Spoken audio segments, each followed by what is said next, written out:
2 years ago, a little-known freshman named Keenan Reynolds made his debut halfway through, and he brought Navy an overtime victory over Air Force.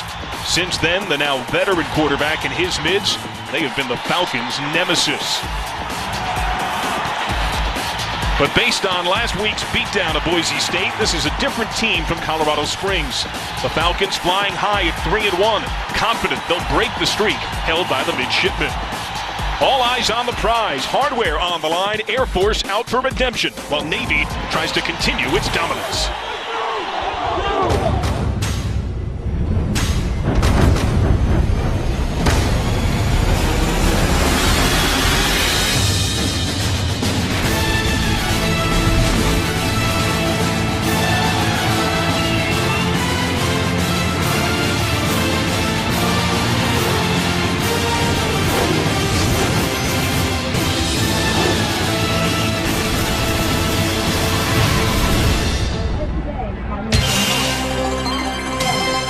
The wild blue yonder, the wings of blue. Just a moment ago, the cadets coming down and the Air Force Falcons coming out. It's Air Force, it's Navy, the first leg of this year's Commander-in-Chief's trophy race. And F-22 Raptors screeching overhead, the first flyover of the season, thanks to special permission from the Department of Defense. All the pomp and circumstance is here. It's a rivalry game. John Sadak alongside the College Football Hall of Famer Randy Cross. And Randy, this game has meant a lot in the race for the CIC. Yeah, and those flyovers like that with those kind of jets, that'll rumble your pipes. And when these two groups get together, these two teams, last two CIC games between Air Force and Navy, Navy's won. Two before that, Air Force. Last 17, this game has decided who gets the trophy. And the biggest thing in Armed Forces football is that Commander-in-Chief trophy. The head coach of Air Force knows it. Troy Calhoun played here. He's the first ever alum to coach here. He's down on the sidelines as we check in with Ken Niumatalolo of Navy and Susanna Collins. Hey, Coach, you're 4-2 in your career against Air Force, but you're coming off of two tough losses. How do you get this team to perform as well as those teams that had so much success against Air Force? Well, we just got to realize this is a week-to-week deal. You can't dwell on the past, whether it's good or bad, and you got to press forward. And I know our guys are excited about this game. Well, the battle for the Commander-in-Chief's trophy kicks off today. You guys currently hold it. How much would it mean to this team to keep it in Annapolis? It's everything. It's our number one goal. It's everything we strive for in the offseason, and we're excited to have a chance to defend it on this first leg. Thanks, Coach. John? Thank you, Susanna. It's a big part of the sell of recruiting to Navy. 9 of the last 11 CICs won by Navy. Keenan Reynolds a big part of the last 2. Yeah, it really has been. His legend sort of started as a freshman here in Colorado Springs, coming in the fourth quarter for Trey Miller, and only built last year with the performance he put on the field. He is the heart and soul, coming off 2, by his standards, bad games. It was a bad season for Air Force a year ago. Just 2 wins, 10 losses, winless in Mountain West play. But the backfield, a big part of a resurgence that has them 3-1. And boy, that resurgence really came to a peak last week against Boise State. Pearson and Owens leading this team, rushing the ball, scoring touchdowns. They do wonders for this offense. But probably the best defensive performance in college football in the first month or so of the season, Air Force last week against Boise State. They forced 7 turnovers, 5 fumble recoveries, 2 interceptions. They took this game over, and a heavily favored Boise State team out of here, or coming in here, left Air Force with their tail between their legs. The man who spearheaded it, Troy Calhoun, he's down on the sidelines with Susanna. All right, Coach, you are coming off a huge conference victory against Boise State last week. We saw how pumped up your guys were after that win. How do you carry that momentum over into today's game? Well, each game's a different entity, and these ones are more than special, so should be a heck of a football game. If we'll hustle the way you hustled across the field like that, and if we'll play with the kind of stamina, you know, it's like I said, it'll be a really, really good contest. Navy's coming off of 2 tough losses. It seems like it's the perfect time to get that Commander-in-Chief's trophy back at the Air Force Academy. What's it going to take for you guys to do that here today? A tremendous football game. So they're going to play well. I mean, it'll be hard fought, and like I said, I mean, just a great, great football game. Thanks, Coach. Yes, ma'am. John?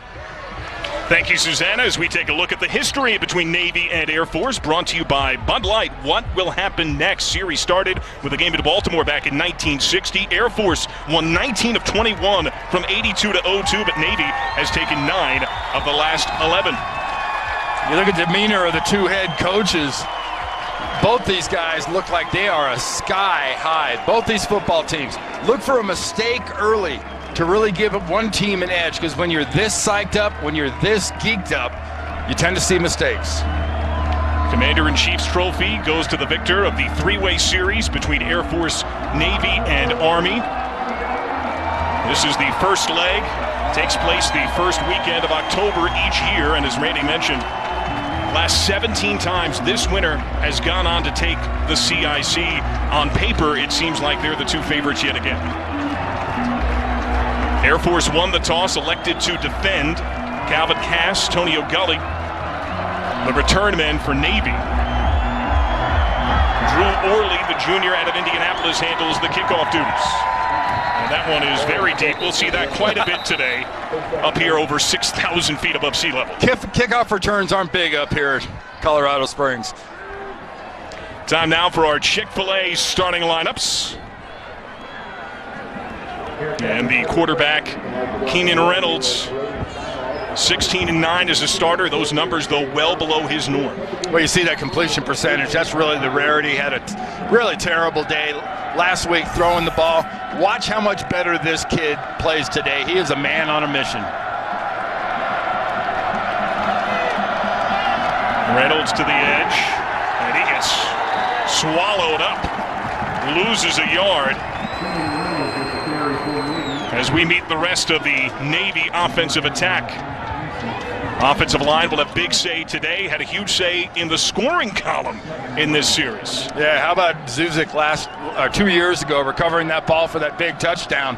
That's an offensive lineman's dream. That's a dream I never had. There's an overtime score. Second down of a dive.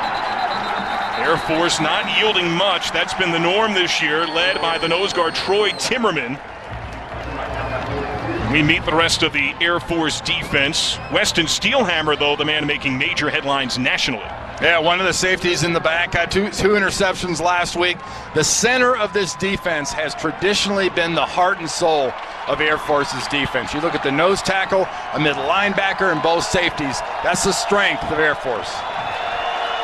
3rd and 8. Up the gut. That's not enough. To Brandon Sanders, the junior out of Mississippi, tackled by Jordan Pierce. And it's a 3 and out for Navy on the first possession. You know, keep in mind that these are option teams, both, but very different types of options that they run. Air Force is got very unconventional formations. Navy's closest thing to a real triple option. Pablo Beltran, strong punter. Jalen Robinette, the return man.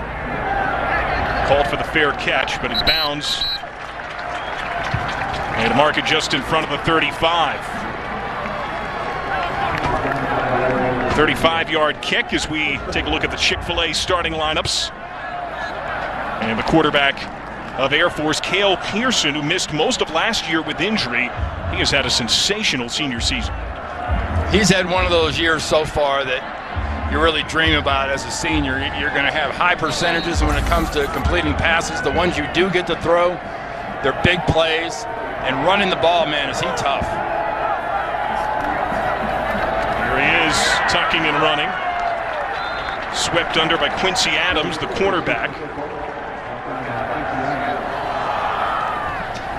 Here are the rest of the Falcons. The center, Michael Hussar, on the Remington watch list. He should be, too. 5'11", about 270, or 5'11", 275. Real smart, very, very strong. On the ground, nothing. Will Anthony slashes in and tumbles Jacoby Owens.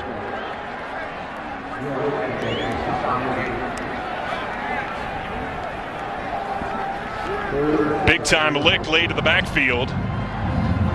Here is the Navy defense, Chris Johnson. He had 2 picks in the 4th quarter last year in this matchup. Team's leading tackler this year, big 3rd down. Tackling's been their problem. First tackler on this defense for Navy. You've got to get there and you've got to make a tackle.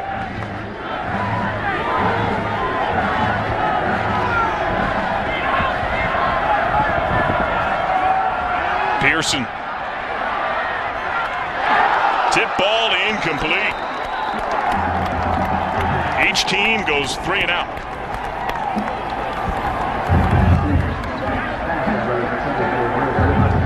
Nice defense there by Parrish Gaines from the safety position. Should happen in the upper right corner of your screen as you watch. Pearson zips it in there real good, and 2 different backs, Adams and Gaines, have a meeting at the quarterback.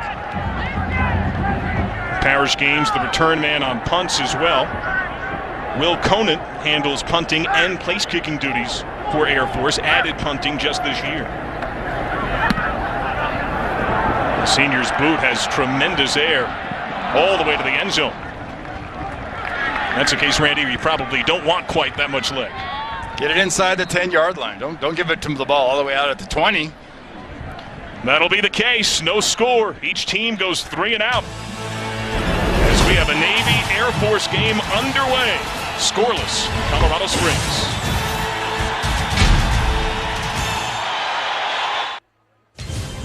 College football on CBS Sports Network is being brought to you by USAA, proudly serving the financial needs of current and former military members and their families. By Northrop Grumman. And by Golden Corral. Right now at Golden Corral, get a tender lobster tail for just an extra $4.99. That's right, just $4.99. No score, first quarter. Each team's gone 3 and out. Navy Air Force 2014. And here are the numbers, Randy. What jumps out? Well, that great game last week Air Force had, the +10. What a way to start your season. Fantastic first month, +10 turnover ratio, and Navy has uncharacteristically handled the ball over. 6 fumbles already they've lost. They didn't do that all last year. They go on the ground on first down.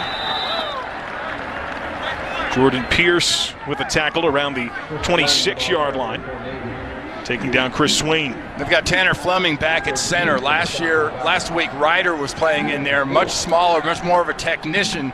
Tanner Fleming is built as a one-on-one blocker, and good for Navy too, because nose guards for Air Force usually give this offense a real bad time.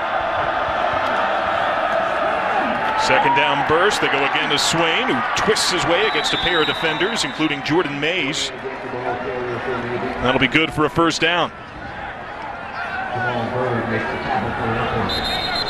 Armed Forces Football, proudly sponsored by USAA. First down on either side, but a man down. You mentioned Tanner Fleming. He had an ankle issue last week that forced him to the sideline. He's down getting that left ankle looked at now. And Blaze Ryder last week played an awful lot, and this is going to be a sort of working against type matchup while Blaze Ryder's in. Blaze is 5'11", about 270, 265, but those extra 4 inches makes Fleming much more of an imposing lineman, and he handles it better physically dealing with a guy on his nose. Now, Blaze Ryder won't have a choice. Now he's got to do well with a guy on his nose. And we spoke to Blaze earlier this week, asked him who matches up better. They will rotate the center spot a bit by design, and he confessed Tanner has the better matchup because of just that purpose. Yeah, there are guys that are built to go one-on-one. That's, this era where you have nose tackles and shaded defensive tackles. You've got to learn how to deal with that guy who's right on your head.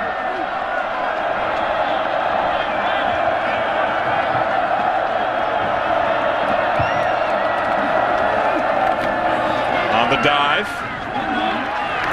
Now to around the 37-yard line, gain of about 3. Dexter Walker took him down.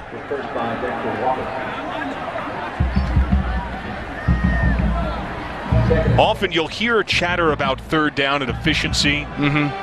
But in truth, these are two teams, because of their style of offense, they preach first down. Well, that gives them the sticks in their favor.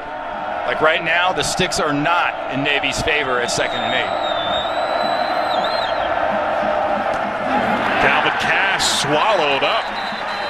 Nick Fitzgerald, the right end, in there on the contact. It's been a far more aggressive Air Force defense in 2014.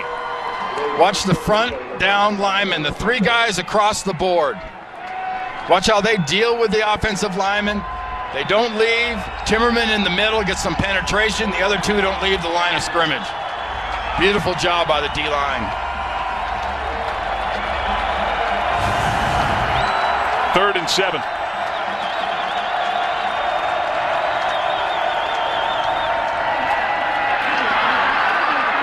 They bust it with a fullback, Swain, and he gets himself a first down to the 45-yard line. Well, let's take a look at what Blaze Ryder and Timmerman did, that matchup between the center and the nose guard right here. This should go a long way towards telling you why the fullback does well. Ryder and company seal those inside guys off inside, and there's that huge area to run in for Swain. Barreled over Jamal Byrd, one of the safeties. Some bully football early. Reynolds tries to cut it back up the gut. Gets about 3 to the 47.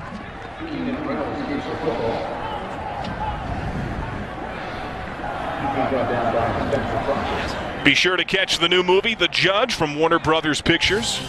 Comes your way to theaters October the 10th.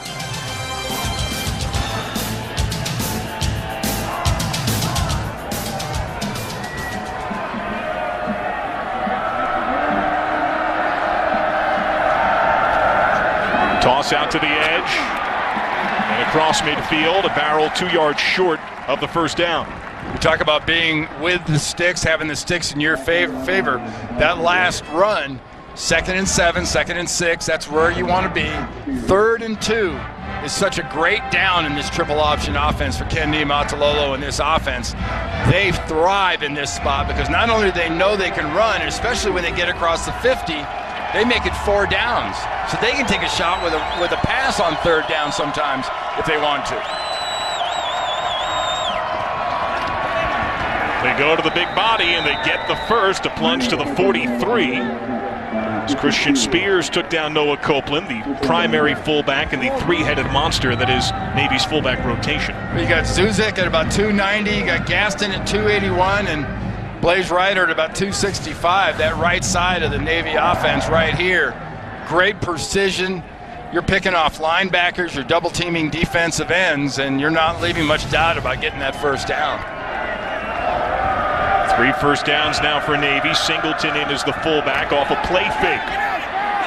Reynolds struggled passing last week, and he is corralled. Dexter Walker, the outside backer, who moved from safety to that spur outside linebacker hybrid position with the tackle. Keenan Reynolds is running pretty good. He's got that knee brace still on his right knee. It's a pretty big brace. Looks like his speed is basically back, but when you play this Air Force defense, these guys are really quick. I don't think there's an exception across the board. Nose tackle, quick for a nose tackle. Every position they run well. And the ball comes free. The 10th play of the drive results in a turnover, the 7th lost fumble for Navy this year. They had 6 all of last season, and Nick Fitzgerald was in there. Plays like that have to drive Ivan Jasper, the offensive coordinator, and Ken Niumatalolo absolutely nuts. As much as they work on that mesh, the ball never gets into the fullback's stomach. That's all right there. That's on Keenan Reynolds. The fullback is where he is. He's got to be sure he puts the ball in his stomach before he lets go. That ball liberally maybe got to his hip. So that turnover right there, I would think you'd have to say, is on the Navy quarterback. Keenan Reynolds has had some fumble issues this year. 6 lost fumbles entering today, 4 by Keenan Reynolds, and most of them not a result of hard contact. Play fake to Owens. Pearson gets it out to the edge, and Air Force gets nearly a first. That'll be a gain of about 8.5. And you'll see it too with Air Force. When their option starts, it's really a mesh between the fullback, the first guy, and the quarterback. Sometimes the fullback is not going to be on the exact spot. It's incumbent upon the quarterback to bring the ball to the back. If you don't bring the ball to the back, that's exactly the kind of result you're going to get. 2nd and 2, another play fake, and a completion for a first down. Air Force on the rumble. The dive to the pylon, and short. Yeah, they're going to say he stepped out about the 3-yard line. Garrett Griffin, the tight end, goes 49 yards, his 5th catch of the season. Offensive coordinator Mike Thiessen said he might be the best tight end that this coaching staff has had at Air Force. Well, beautiful play call by Thiessen, dialing this up when he did. See, right there, I think he's out of bounds right there. Then he's definitely out of bounds with the right foot on the 4-yard line. So here's 1st and goal. Pearson zigzagging, cuts it up. And he's short, knocked down at the 1. Paul Quesenberry, Obi Uzoma in there. Yeah, and this Air Force quarterback, Keenan Reynolds, about 6 foot, maybe what, 195. I mean, he's got some pretty good girth to him. Pearson doesn't have that problem. He's 5'9", 175. You see how quickly he moves. And man, when he makes a decision and puts his foot in the ground, he is gone. He's 4-1 as a starter at Air Force. Out of pistol depth. Another play fake. Pearson throws. Touchdown.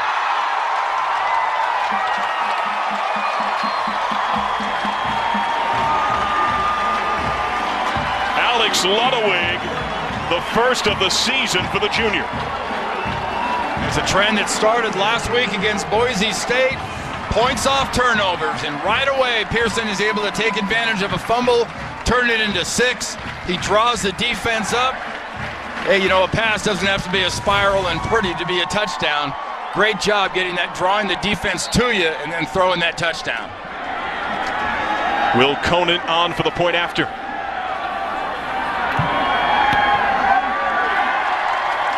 He is a perfect 15 of 15 on extra points. Ludwig with the score. It doesn't happen, though, without that turnover.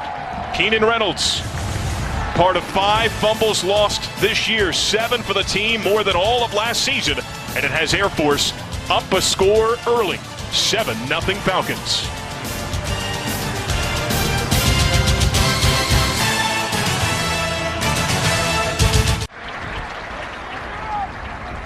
Air Force has not trailed at home all season. 4 plays, 59 yards, $131 for the first score today. And the quarterback, Hale Pearson, involved in all 4 plays, a rush, plus 3 for 3 passing for 57 yards. Yeah, that drive was about his passing. One was a nice pass, one was to a wide open receiver. That was beautiful game planning and good dialing it up upstairs from the play calls. Drew Orley's kick. He's got tremendous leg. He's got his 2nd touchback of the day, his 14th of the season. And we have a timeout. Navy gets the ball back. Keenan Reynolds and his midshipmen down to school. Now let's take a look inside the play, brought to you by Napa. Napa know-how. There's Garrett Griffin there lined up at the right tight end, giving every indication he's going to block. That's an old West Coast play. I think Coach Calhoun brought that over from the Denver Broncos with him from his old days with Mike Shanahan. Look at that for a run. That's a tight end doing some good business against Parrish Gaines, the safety who just manages to catch him. And then the payoff to that, beautiful play by Pearson, draws the defense to him and thrusts the ball into the end zone for a touchdown pass. When we talked to Mike Thiessen, offensive coordinator for Air Force, asked him to define his offense, he said we're an option team with play action. And we saw a lot of play fake. Here we see one from Keenan Reynolds. Deeper ball, flag, it's picked off. Justin Deku, the quarterback, running it back inside of the 35, but what is the laundry for? It could be some prime real estate for the Falcons. There are 3 flags down, not too about 8 yards away from each other. Every indication for where he was is illegal contact or holding against the defense. John McDade is our referee. There you see the laundry on the field. At one point, 3 flags dropped in between the 30 and 35.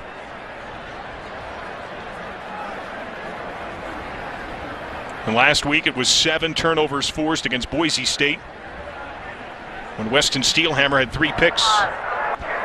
With multiple fouls on the defense, holding number 21. This penalty they enforced 10 yards against an eligible receiver and results in an automatic first down. After the interception, we also had an illegal block in the back on number 79 of the intercepting team. This penalty is declined. So the first infraction going on the free safety, Christian Spears, and then the nose guard, who's in the rotation, Robert Green, with a penalty declined. And luckily for Navy, that first one means they get the ball back and shall live to fight another day on this drive and get to move the ball down the field. Keenan Reynolds has to put that play out of his head. Still trying to put last week out of his head when he had a tough time. 3 of 14 passing and a pick against Western Kentucky.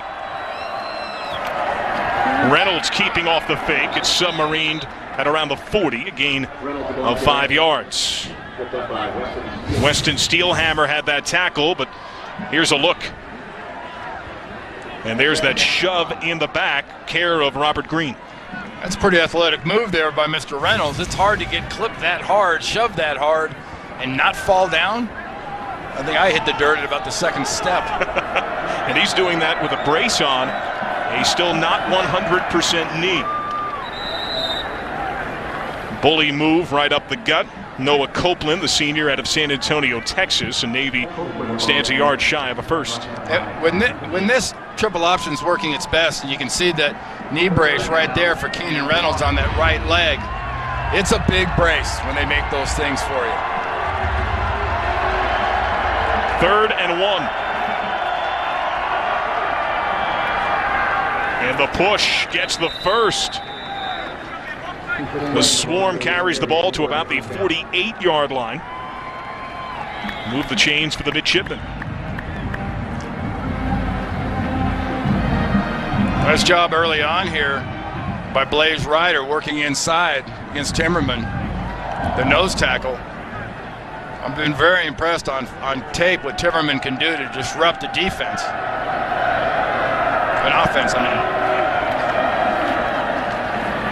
Chris Swain refusing to yield. Gets to around the 46-yard line.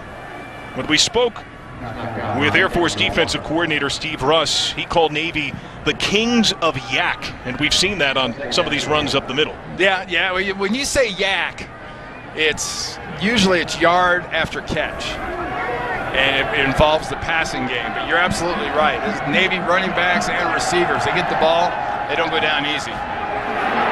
Not here either. Yards after contact. Yards to the end zone. Chris Swain's second score of the season.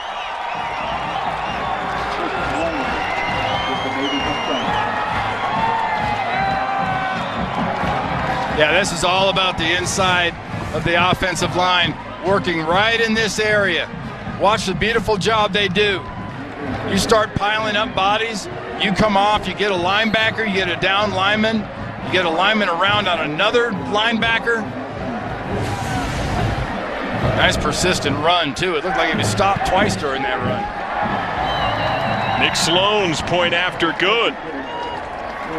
46-yard run by Chris Swain. Navy kept on testing the belly of the defense and burst through to tie it up.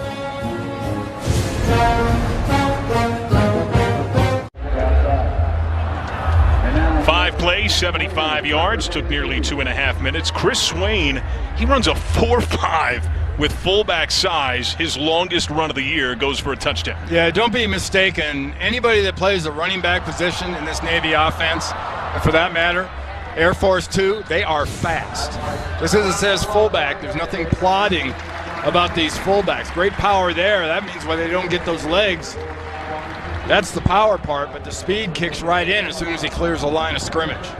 When we spoke with Ivan Jasper, the offensive coordinator for Navy, about Chris Swain, he said he had some growing up to do, and he thought he's done that in the early stage of this year. He said he saw the light flicker in the Ohio State game, and maybe now it's a true coming of age. Well, they have a physical advantage up front.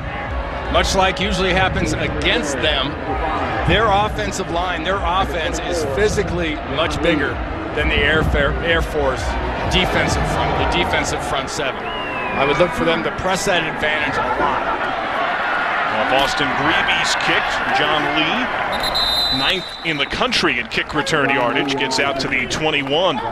There have been some really close finishes in this series. 3 of the last 5 have gone to overtime, including 2009 and 2010. Only an 8-score finish. Air Force got its first win since 2002 in 2011. First win in Annapolis since 97. Big penalty hurt an extra point try, and then the fumble recovery in overtime by Jake Zuzik. Keenan Reynolds, he carried Navy from a halftime deficit to what looked to be an easy win. Yeah, when these two match up, a lot of big plays too. And it's not just about running the ball. We've already seen one turnover turn into 7 points. Pearson, not a ton, gets about 2. Jordan Drake, the senior out of Douglasville, Georgia, helped to bring him down. He's a man who moved from outside linebacker to inside linebacker. Seamlessly, too. Boy, he's made a big difference inside, especially in pass coverage. Another play fake. Pearson, dangerous ball. He was looking for Garrett Brown, the team leader at receptions. Watch where he delivers the ball. I think placement-wise, put it in a good place. It was away from the safety. What he didn't see coming in underneath, cutting underneath, was Adams, the cornerback, who if he'd have timed that better would have had a pick. Air Force 0 for 1 on 3rd down today, 29th in the country on the season. Pearson on the draw. Navy seemed to recognize that one fairly quickly. He won't get it. Will Anthony got him.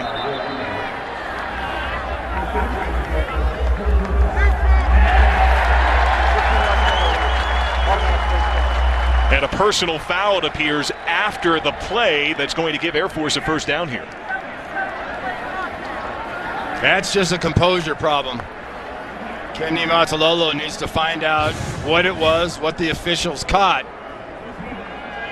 Both these quarterbacks, when you know it's a pass, you've got to keep something in reserve. No late hits per se.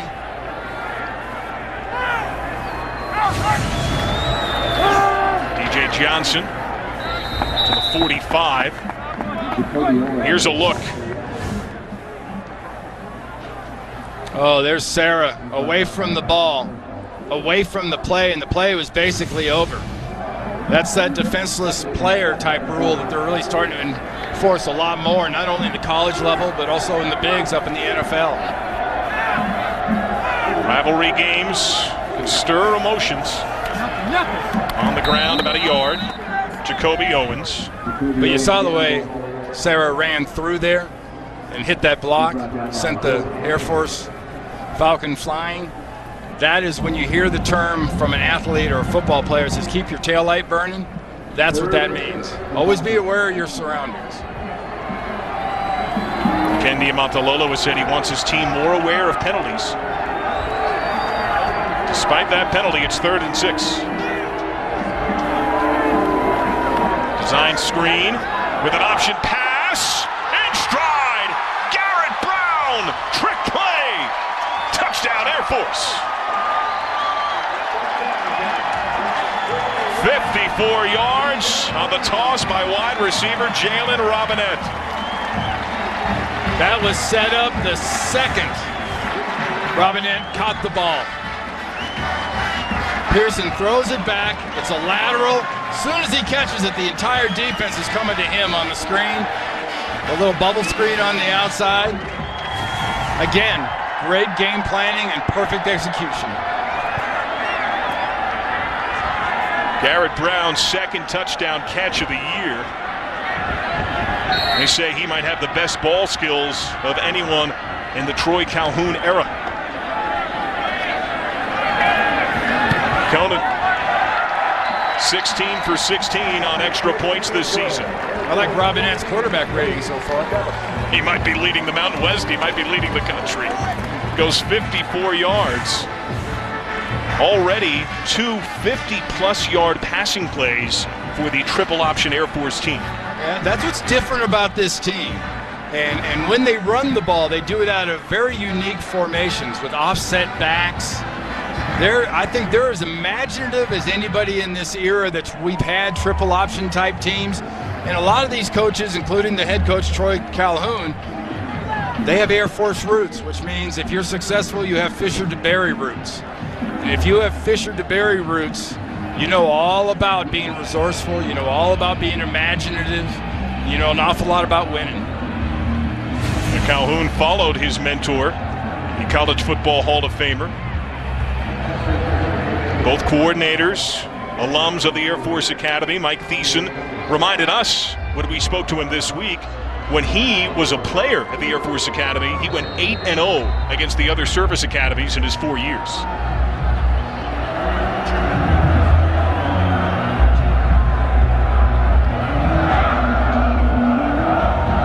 Drew Orley to kick.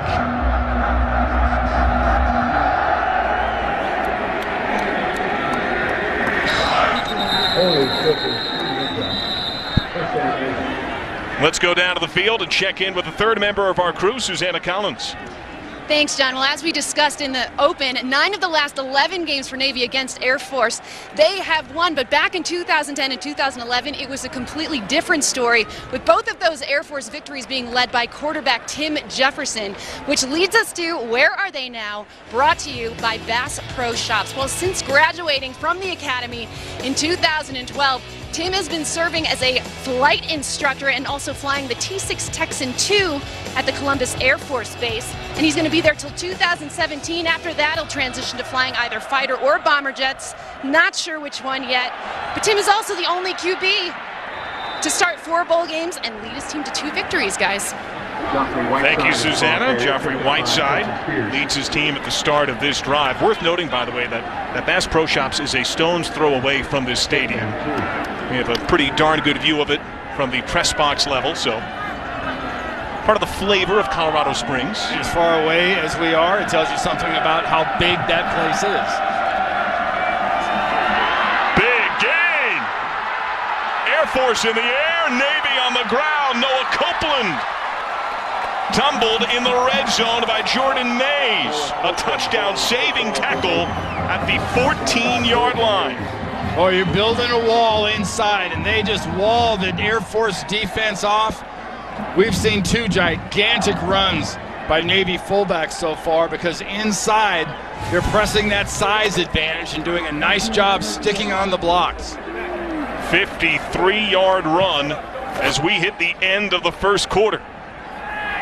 Navy in the red zone, 14-7, Air Force with the lead. You're watching college football right here on CBS Sports Network, the 24-hour home of CBS Sports.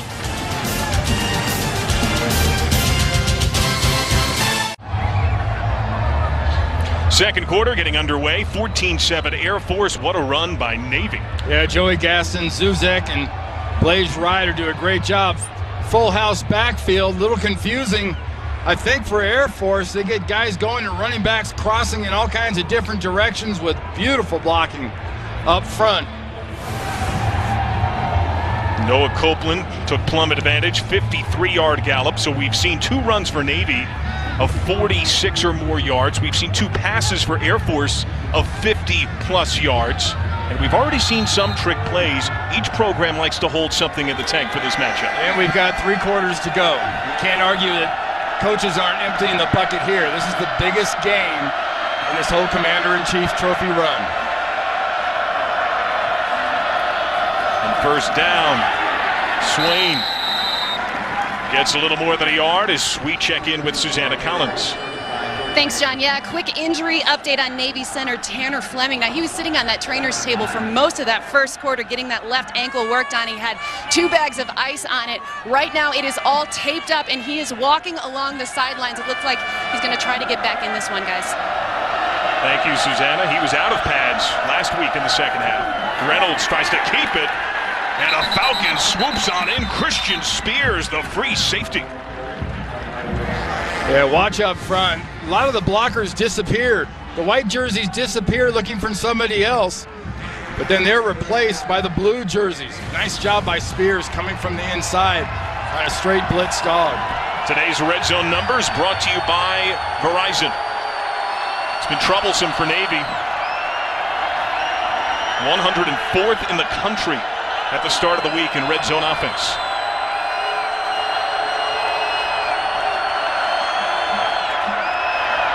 Off the play fake, Reynolds loads up into the end zone, a wrestle, and the ball ripped out.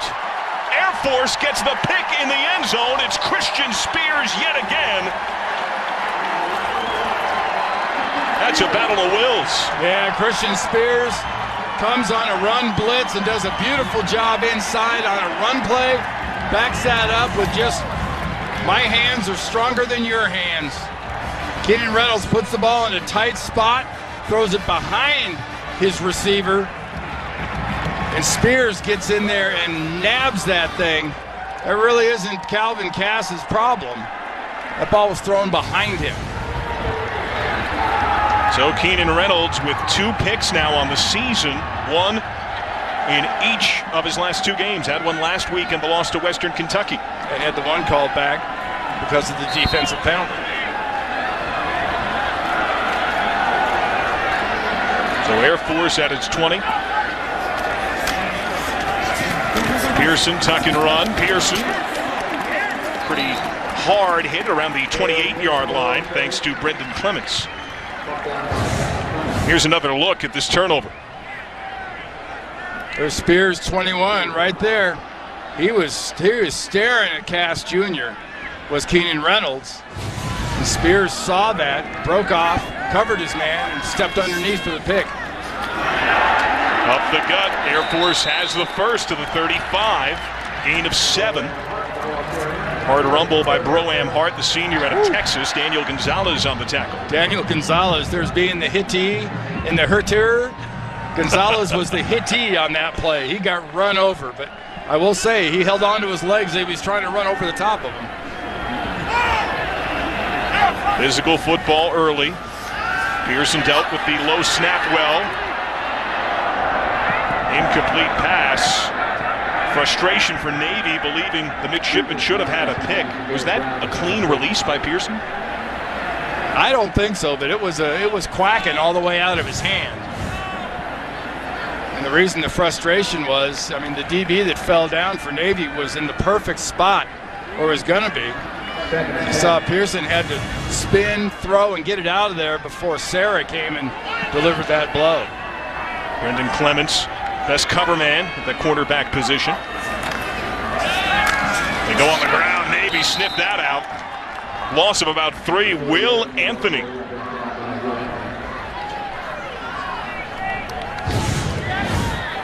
There's Will Anthony right here. Second time we've seen him come across the line of scrimmage.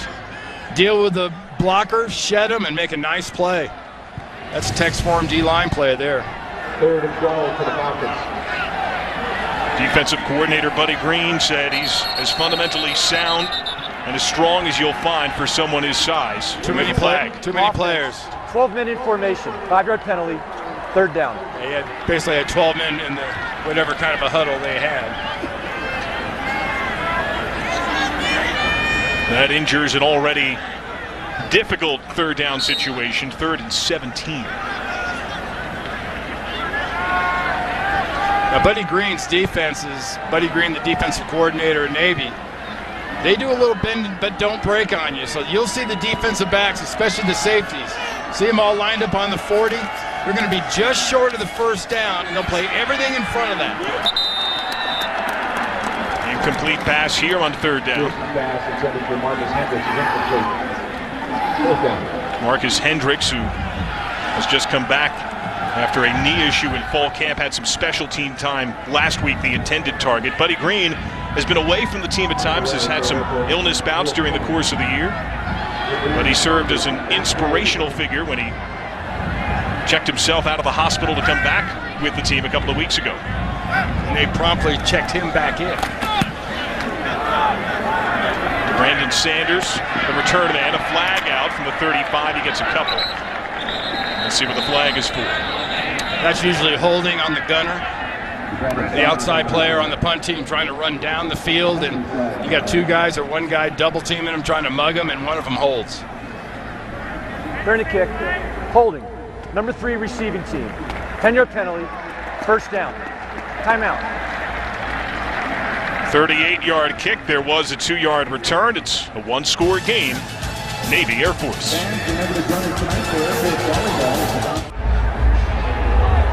14-7 Air Force. Last year, Navy tied for the fewest turnovers in the FBS with 10. Already 10 this year, 2 today. Yeah, just a bad exchange between the fullback and Reynolds on the first one. And the second one, Keenan Reynolds stares down his receiver trying to work against a safety. Spears steps underneath for the pick. It's cost him a touchdown, at least one 7-point edge.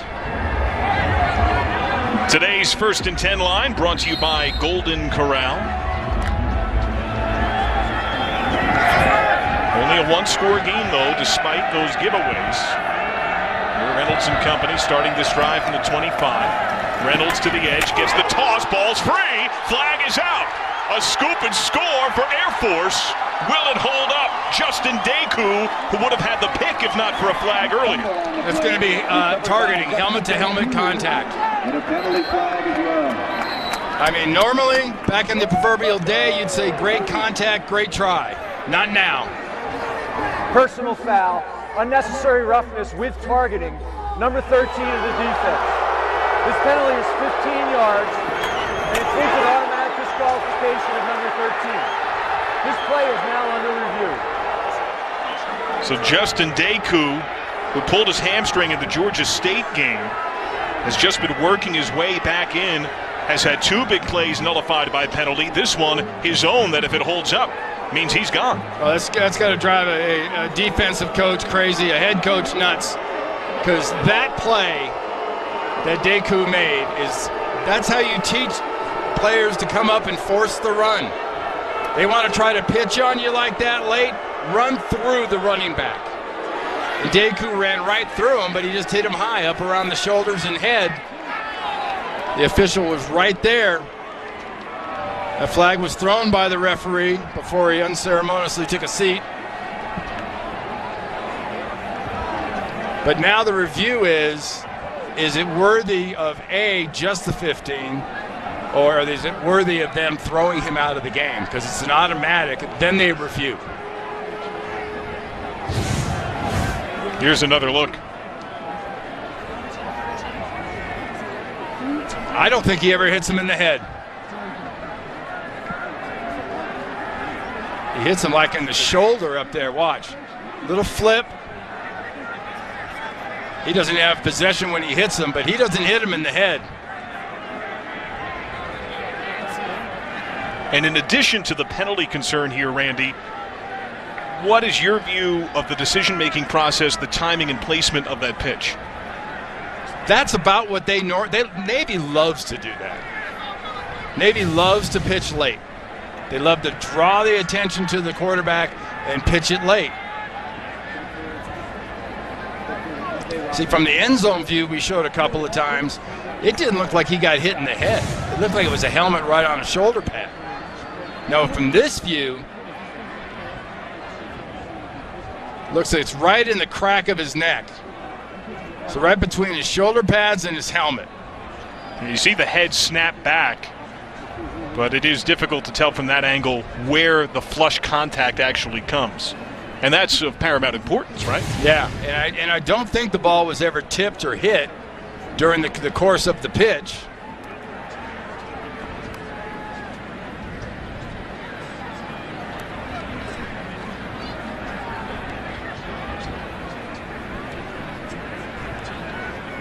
Ken Niumatalolo pensively plotting the sidelines. See, remember last year, this could be reviewed. See, it's right dead down the line of scrimmage. Takes his eyes off it because the job Deku's doing, and Deku runs right through him. Remember last year, they'd review it, and if they didn't agree that the hit was illegal, the player would stay in the game. But last year, the 15 yards would stay. Now they can review it and they can they have the wherewithal to move everything around. This is taking a little extra time. I wonder if they're trying to decide exactly, because there were 2 hits on this play, right?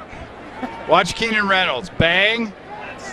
And that's the Deku contact on Keenan Reynolds. The left. And there's the second contact. And that's as Joffrey Whiteside got hit by Weston Steelhammer. See, neither one of those looked like a severe helmet-to-helmet. Even Reynolds, that was a shoulder into the head. After a video review, the ruling on the field stands.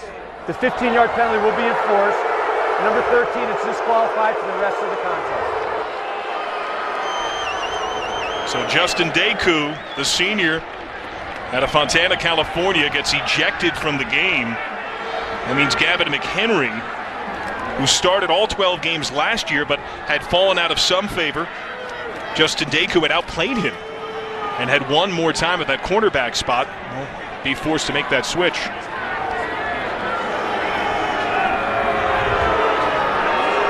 And there are the targeting rules. Foul in the first half, you're DQ'd for the rest of the game. Foul in the second half, you're DQ'd for the rest of that game and the first half of the next. So we're in the second quarter, so it's just the rest of this game for them. And they automatically are subjected to the replay review and no yardage penalty if the DQ stands up.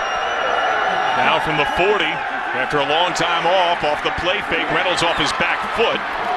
Jameer Tillman sheds a tackler. Tillman suplexed at the 38 by Troy Timmerman. But some wizardry with the footwork for the speedy Jameer Tillman. Sometimes it's the guy with the ball better keep the tail light burning, because there's a big boy coming from the inside looking for you. Nice job by Timmerman. Deku has to leave. Those were the high beams of a semi that came calling there. Flag out. On the ground, a roll to around the 31. There's Deku heading off. Significant loss. 5 players in the backfield, offense. 5-yard penalty, first down. Let's take another look at the contact that has Justin Deku out. Excuse me, the contact on Tillman. Timmerman coming from inside. Right here, 91. Boom. Hit, lift, and plant. That is rivalry football. And that's not even the best hit so far today, and it's early. Another play fake. And the pitch. Read well and contained. Spencer Proctor, the outside linebacker, who just moved to outside this year.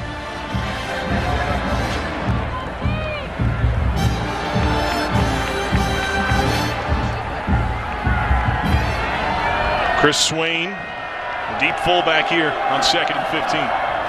Another play fake and pressure comes. Reynolds on the roll, escorted out of bounds, flag, contact out of bounds.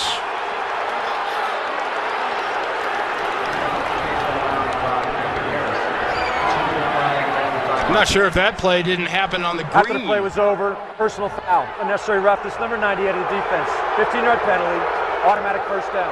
That goes on Dylan Beschel, the defensive end out of Spokane, Washington.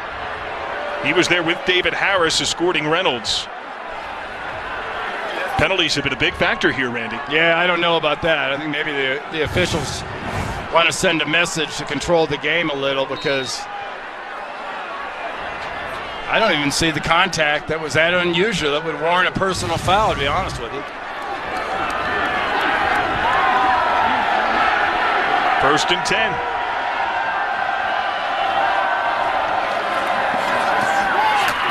Give the pitch. Christian Spears gets the tackle. You know, we've seen Deku be ejected for that hit. I think Air Force is pretty doggone lucky that Steelhammer wasn't penalized also for the hit that he put on the running back. You know, Deku was the shoulder into the face of Keenan Reynolds, and then Steelhammer just obliterated the ball carrier Noah Copeland takes a few blue jerseys. He's down to around the 24. Jordan Pierce, part of the triumvirate of Falcons that took him down. Yeah, we saw within seconds on that same edge, two similar types of contact. Yeah, it was really hard to decipher on both of them if it was helmet to helmet, but they were both vicious. And now here, confidence in your passing game. Third and about 5 or 6. If you're confident in your passing game, great advantage here. I'm just not sure how confident Navy is. They go with a toss. Chris Swain contained. It's 4th down, Randy. Don't rule out the possibility of going for it here on 4th down instead of kicking. Remember last week, missed a 28-yarder, doinked it, just dead left. Kicker Nick Sloan just 3 of 7 on the season. 4th down, the offense out there for Ken Niumatalolo. They come to their feet at Falcon Stadium.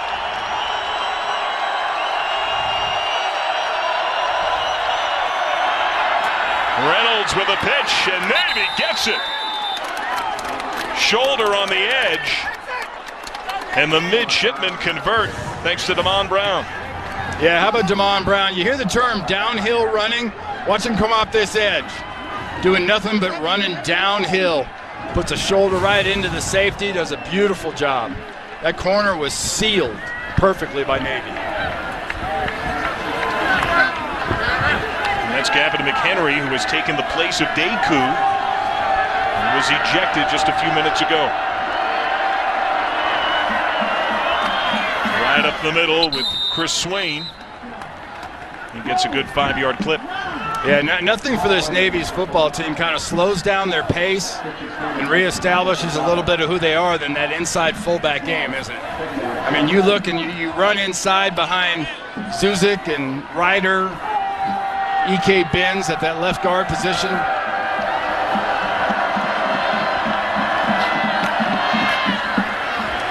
Go to it once again to the 10, Noah Copeland.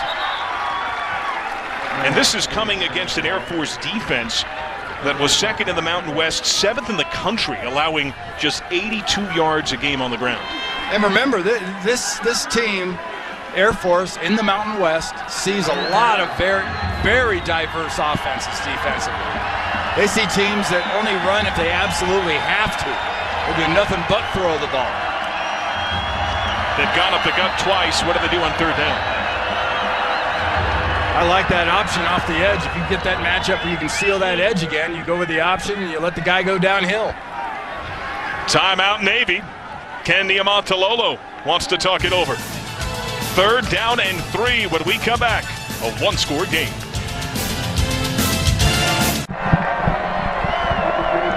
One-score game in Colorado Springs out of a Navy timeout.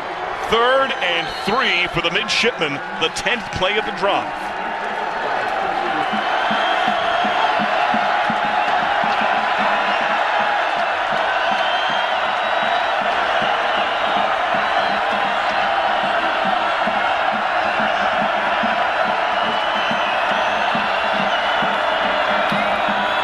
Reynolds keeps. Reynolds plunges, end zone, touchdown Navy.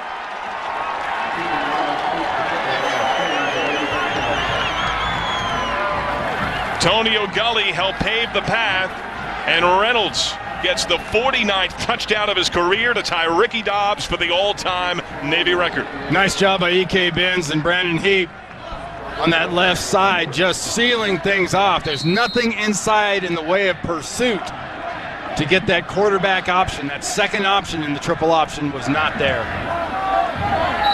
Point after good. Keenan Reynolds, 8 rushing touchdowns on the season. From 10 yards out to tie it up. 14 all.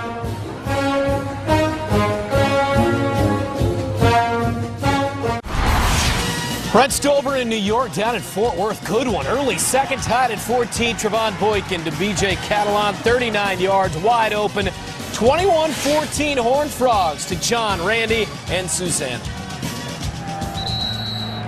Thank you, Brent. No surprise that game's close. Field goal finish last year. One-score game in 2012, too, with an incomplete pass at the goal line. Man, was I wrong about that Mississippi State-Texas A&M game. I really thought A&M's passing game would give Mississippi State a bad time, but woo, they lit them up. Aggies got rolled.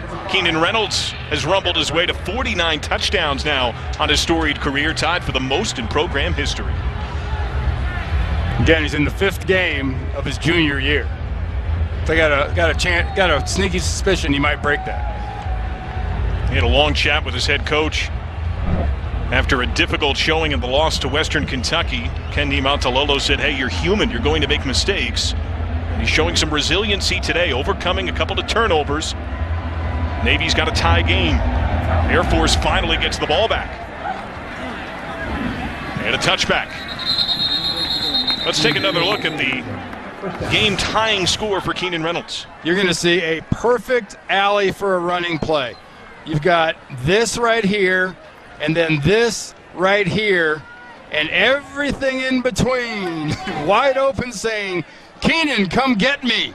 6 points. Boy, what beautiful execution. Chris Colton and Leslie Ingram are the line coaches, and that's exactly how they draw that kind of blocking up for their offense. Keenan Reynolds gets the score, but he often defers to his teammates. And that line helped carve out that huge path. Screen game, read well. Only a yard as Quincy Adams zipped in there.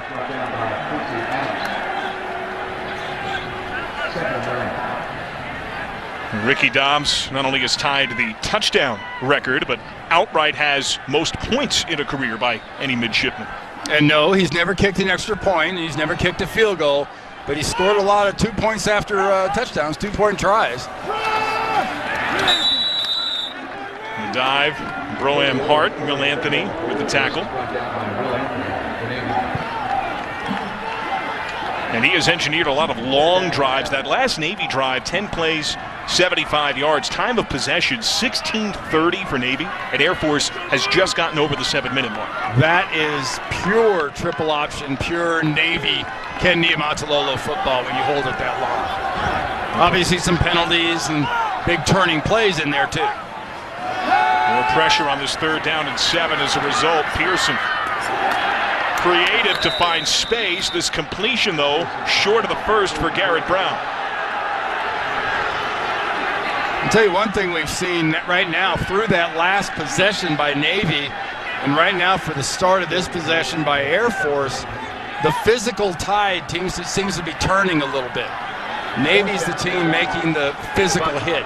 They're making the big pops, and Troy Calhoun's football team right now is just not coming up with those big plays or the big physical plays. Because earlier in that last possession, they had 2 of the bigger hits we've seen all year long. Neither team has done very well in the return game this year. We've seen Navy switch from Parrish Gaines to DeBrandon Sanders today. Sanders makes the fair catch at his own 28. We'll take a timeout. Tie game at 14. Navy has dominated time of possession and has the ball when we come back. Coming up on the Verizon Halftime Report, Brent Stover, Houston Nutt, Christian Fourier. We'll have updates from games around the country. First half highlights, stats, a whole lot more. A huge day in college football. That's coming up on the Verizon Halftime Report. One of the big games right here in Colorado Springs, the second highest elevation in the FBS ranks. We're more than 6,000 feet above sea level. Time of possession dominated by the Navy midshipmen. And I'll do really to that last drive. It was pretty level before that. The deciding factor were the couple of turnovers by Navy. But right now, Air Force with only 5 minutes and 12 seconds of possession. On the ground, Chris Swain gets about 4 yards. And there are the numbers on the game to this point. Decidedly in Navy's favor, and you've pointed out early on how often it's come on runs right up the middle. Yeah, it really, that's been the highlight. They've gotten 1 or 2 of the big runs on the outside for first downs, but you know, it seems it's been the fullbacks for Navy with the biggest plays, either Copeland or Swain. Reynolds trying to reverse field, swarmed at the 30, a loss of 2. Dexter Walker, part of the group in there that took him down. And here's a 3rd down and 9. And that's what the doctor ordered for this Air Force defense. Try to see if you can get a quick 3 and out. You've got him at 3rd and 9. Now the thing is, they'll give you a look. Look at this formation. It looks like pass. They're spread out. They can run anything they run out of this formation. Pistol depth, design keeper it seems, read well by Air Force. Dropped down at the 27-yard line, a late flag. Dexter Walker was in there on by contact. Fitzgerald. Penalty flags fly. Number 97 of the defense. 15-yard penalty, an automatic first down. Called that against Nick Fitzgerald for Air Force. See his teammates wisely getting him out of the official's face. It wasn't the hit. It was more that right there, the little push at the end. Just unnecessary, and you're doing it right in front of the referee. You don't think he's going to notice that? First down, up the middle. About 3.5, and the import then falls upon players on both sides to corral emotions in a very flared rivalry game. Well, the emotions aren't going anywhere. If you're Troy Calhoun or Ken Niumatalolo, you just got to hope that your guys are going to start from this point forward making smarter decisions and not doing those little edgy things like that. They're going to get a flag. Toss to the edge. And a first down. Calvin Cass into Air Force territory. We've seen late penalties for hits out of bounds, for shoves after the play. We've seen a targeting ejection already. Well, Sarah launched a late blocker for a penalty. You saw Fitzgerald. We already talked about Taku getting knocked out of the game or thrown out of the game for an illegal hit. They could have gotten Steelhammer on the same play for another bad hit. I just think if you're in with these teams at halftime, they're both executing pretty well when they get chances. When the other team makes a mistake, they're executing well and taking advantage. I think you got to talk composure at halftime. Calvin Cass, though, came up limping, and they've had some issues with slot backs getting hurt on the year. Ryan Williams-Jenkins had that ugly head-to-head contact that broke his orbital bone. He had surgery earlier this week. Did not travel. He's still recovering. That surgery took place on Thursday. Damon Brown, he missed the Rutgers game with a knee injury. And here's a look at Ryan Williams-Jenkins' injury. You ever taken physics, you know the whole thing about force and weight and time, and it's a lot of force. 2 guys running full speed. Originally, he complained of neck pain. Good sign, though, it was just that broken orbital bone. Ken Niumatalolo said, all things considered. You get hit that hard in the face, I got to think your neck hurts a little bit.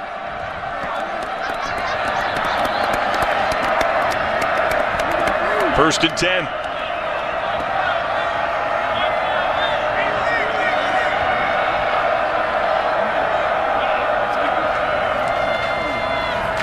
Reynolds gets a yard. Whoa. And with all those injuries, time now for the icy hot injury report. James Britton was a huge loss with a broken bone in his foot. Missed action last week, and Williams-Jenkins as well. And Britton's on the sideline here in crutches and a cast, and Williams-Jenkins had that surgery on Thursday and wasn't able to make the trip with the team. Play fake. Reynolds loading up. Going up the ladder one-handed. Yes, sir. Joffrey Whiteside, the senior out of Columbus, Ohio. Here's a highlight for you. One hand. Bring it down. I don't think the ball ever touches the ground. Wow, what a beautiful catch. 21-yard completion. They run the play quickly thereafter. Go up the middle for about 4. Boy, I can't wait to see some of the still shots off of that one. Photography will do wonders for that. That'll look even better when it's still shot from the amazing angle he twisted his body into just to get in position to grab the ball and be able to knock it back to himself. 9th play of the drive. Reynolds fell near the original line of scrimmage by Jordan Pierce. 3rd down, but time ticking here, Randy. And Navy's in no particular hurry. And it looks like we'll get a timeout. I don't think they're in no particular hurry either to kick a field goal here. So there's a distinct possibility they've got 2 plays in their arsenal left. Timeout Navy as we go back to New York City to check in on the Crimson Tide and the Rebels. We've got our first touchdown of the game on 4th and goal from the 1. Blake Sims fools everybody around the left edge. 7-3 Bama deep in the second. They lead Ole Miss. Houston Nutt and Christian Fourier join me in moments for the Verizon Halftime Report. Thank you, Brent. Alabama team averaging 42 points a game, and Ole Miss team giving up just 8.5 per game. Last time Ole Miss and Mississippi State went into this week, both 4-0, was 1961. So a real resurgent year. We've seen Mississippi State win today in a great game against A&M, and don't put it past Ole Miss now. You better pay attention to that game through the 4th quarter. They're finishers. 3rd down and 10.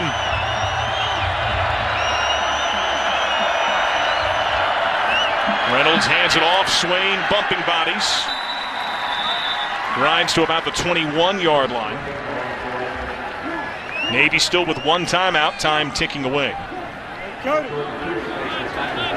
Here's Nick Sloan. He's had a difficult junior campaign. 4th down.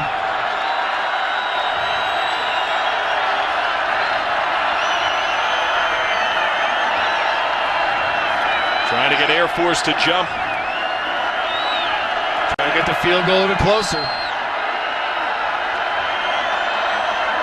No, they're trying to draw him off. They're not going to run a play.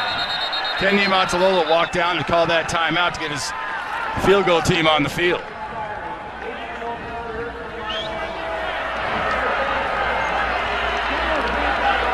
So Navy gets the timeout, even though it shows 0. Our referee, John McDade, has just told the crowd that the timeout came before it hit 0.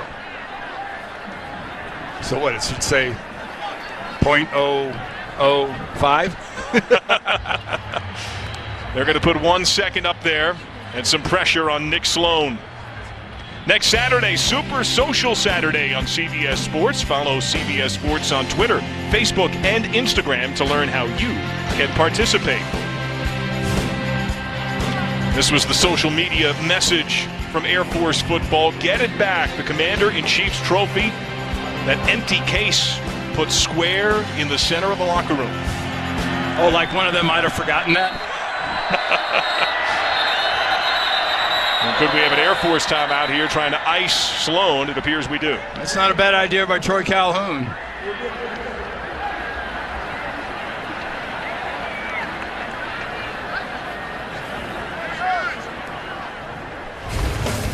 Nick Sloan against Rutgers. Missed from 41. That was a couple of weeks ago. Last week, a 28-yarder. That was a huge one. Off the left upright, stunned disbelief. He's missed 4, he's made 3. Now the extra, that was 28 yards. So that was actually, the ball was placed on the 18-yard line. The ball now is on 28.5, almost a 29-yard line. So the angle is much better from here. It's easier for him to kick this length than it was the shorter one because it's a much sharper angle. You saw his long 41. That was here 2 years ago. For the lead. Oh boy. Another miss.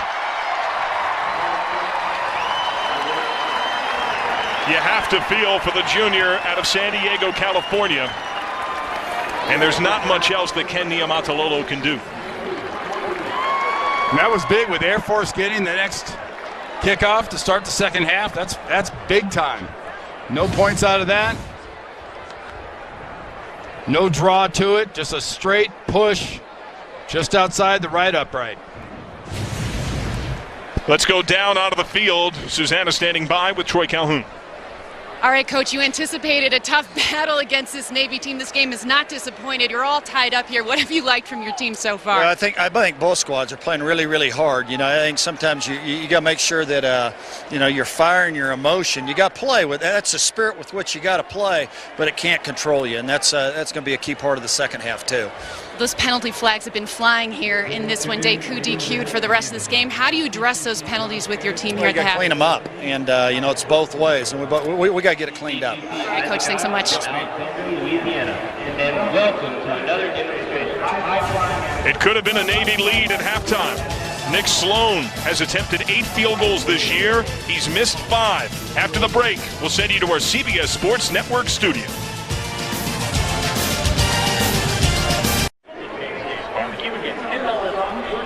Welcome back. It is halftime here at Falcon Stadium in Colorado Springs, and it is all tied up between Navy and Air Force, 14 points apiece. And right now, I am joined by the Secretary of the Air Force, Deborah Lee James. Now, Deborah, I know that you have held this position for the last 10 months, and during that time, you've assumed many different initiatives. If you could just tell us about some of those that have really resonated with you.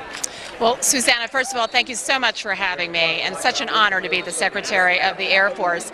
My number one priority as Secretary is to make sure that we are taking care of our people in all ways. And the Air Force is a large institution. We're 690,000 active duty National Guard, Reserve, and civilian airmen, of which I'm now so proud to be one. And when you add in our families, it's an even bigger group beyond those numbers. So there's all sorts of initiatives that we have going on to attract the right people, and of course we're here at Air Force, the Air Force Academy, our premier location for bringing in our great new officers. It's been such an honor to be with our cadets all week.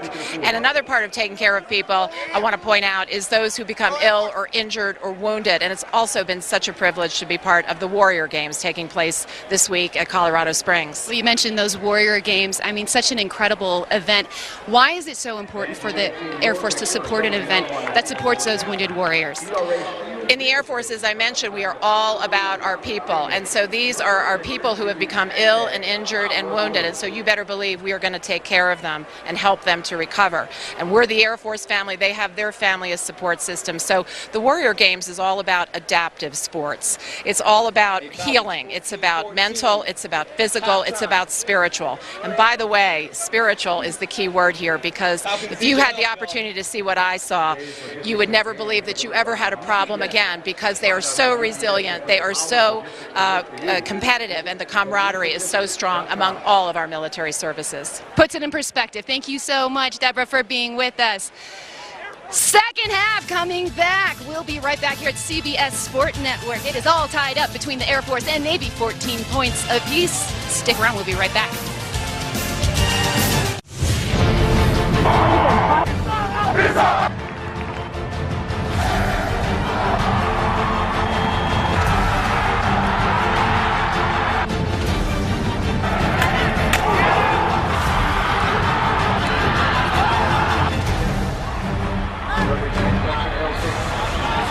Welcome back, all tied up. Down to the field, Susanna Collins with Navy head man Ken Niumatalolo.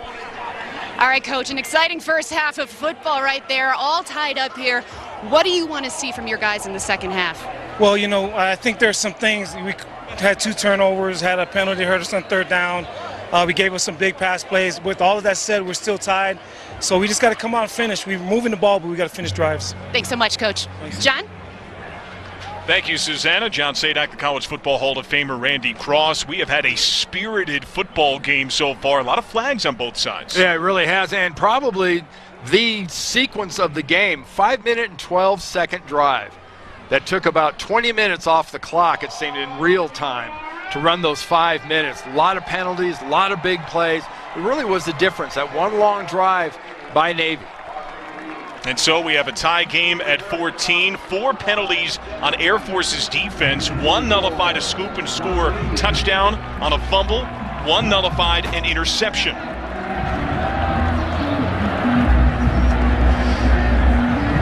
Navy to kick. Austin Greavy handles kickoff duties.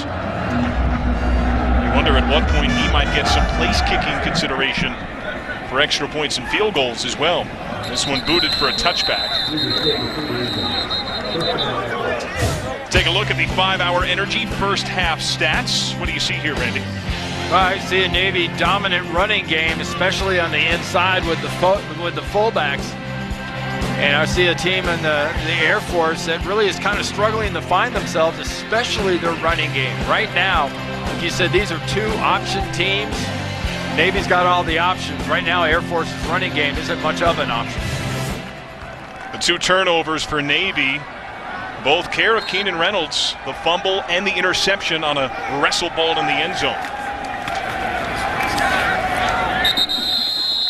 Second half begins on the ground. Air Force had won the toss and decided to defer. That's why the Falcons have the ball here. Bernard Sarah with the tackle. Pro-Am Hart.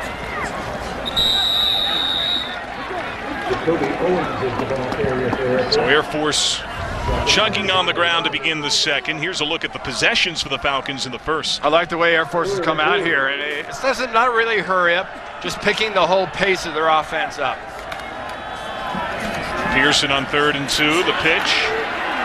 And they get it.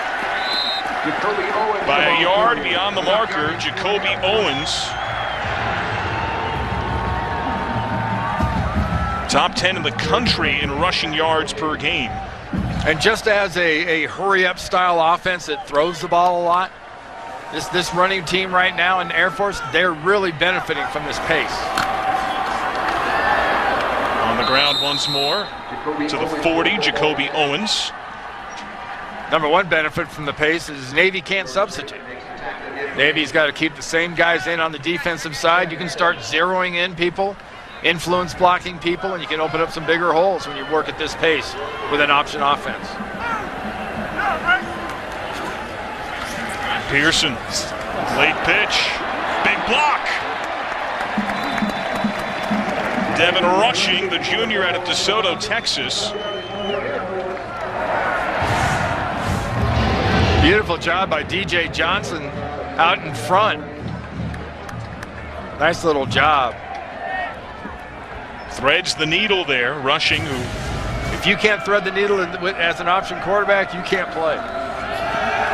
Off the play fake, Pearson can throw. Stiff arm in space. It sounds funny to say that, about threading the needle, because usually we're talking about throwing the ball, threading the needle. It's all pitches in these offenses.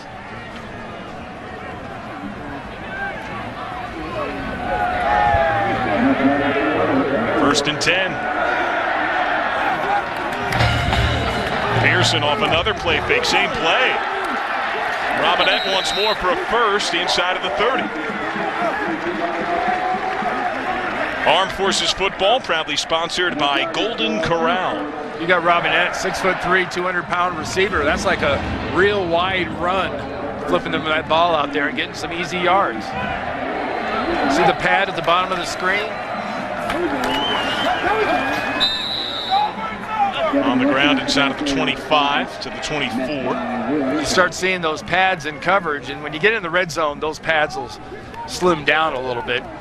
Cornerbacks will get closer to the receivers. But as long as you see that distance between the corner and the receiver, there's no reason not to flip a little quick one out to your receiver. He can get an easy 4 yards.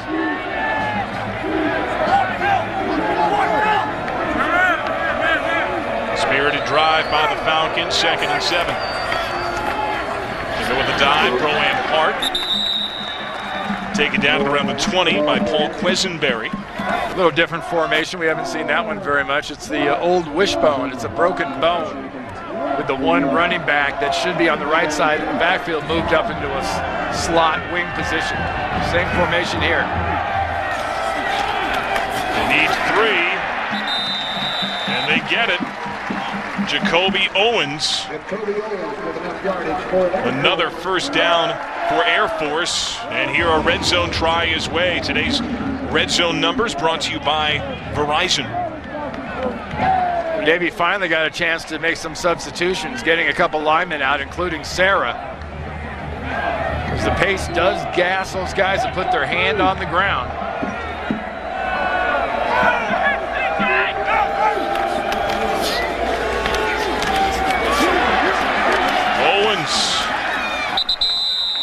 Overwhelmed, Obi Uzoma led the charge.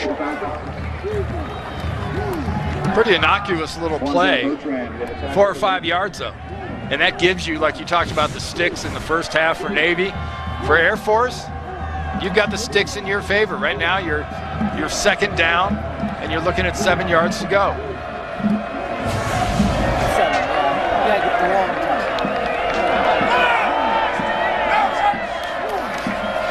Pearson turns it upfield. It's knocked down by Chris Johnson to the 9, gain of 3, sets up a third at about 3. Doesn't matter if you're in this red zone. This team has got to keep this pace up. The pace of the offense is why they got down to this point. You've got to keep the pace up. It'll keep affecting the defense.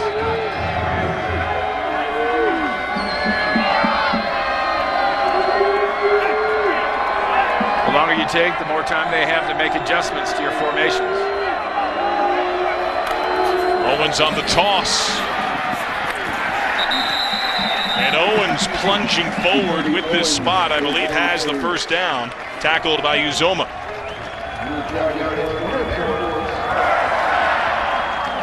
So first and goal for the Falcons. They've used the ground game, Randy, to get to this point. You stick with it? Well, yeah, of course. That's the one thing they were lacking in the first half. They had run for 30 yards. They're doing a great job running the ball. Pearson tries to do that. Hit on his hip, down at about the 3.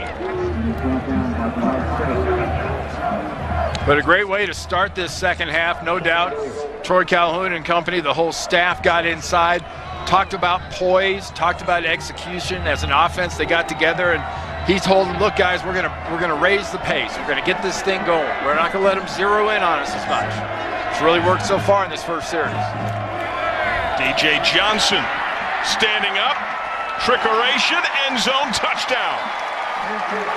Garrett Griffin, he had the big catch in the first half and gets the short score to put Air Force back ahead. These option quarterbacks are pretty good, aren't they, John, in faking the ball? Because I'm with you. I thought DJ Johnson had that ball inside, looked wide open for a chance to get a run. That sucked the entire interior of the defense up for Navy and set up that wide open pass in the back of the end zone. And all of the praise on Navy's 5-minute, 12-second drive, 10 plays, 75 yards. This Air Force drive goes 75 yards, 5 minutes, 46 seconds. And the point after has Air Force ahead by 7. Cale Pearson selling the play fake, going end zone, and forging ahead.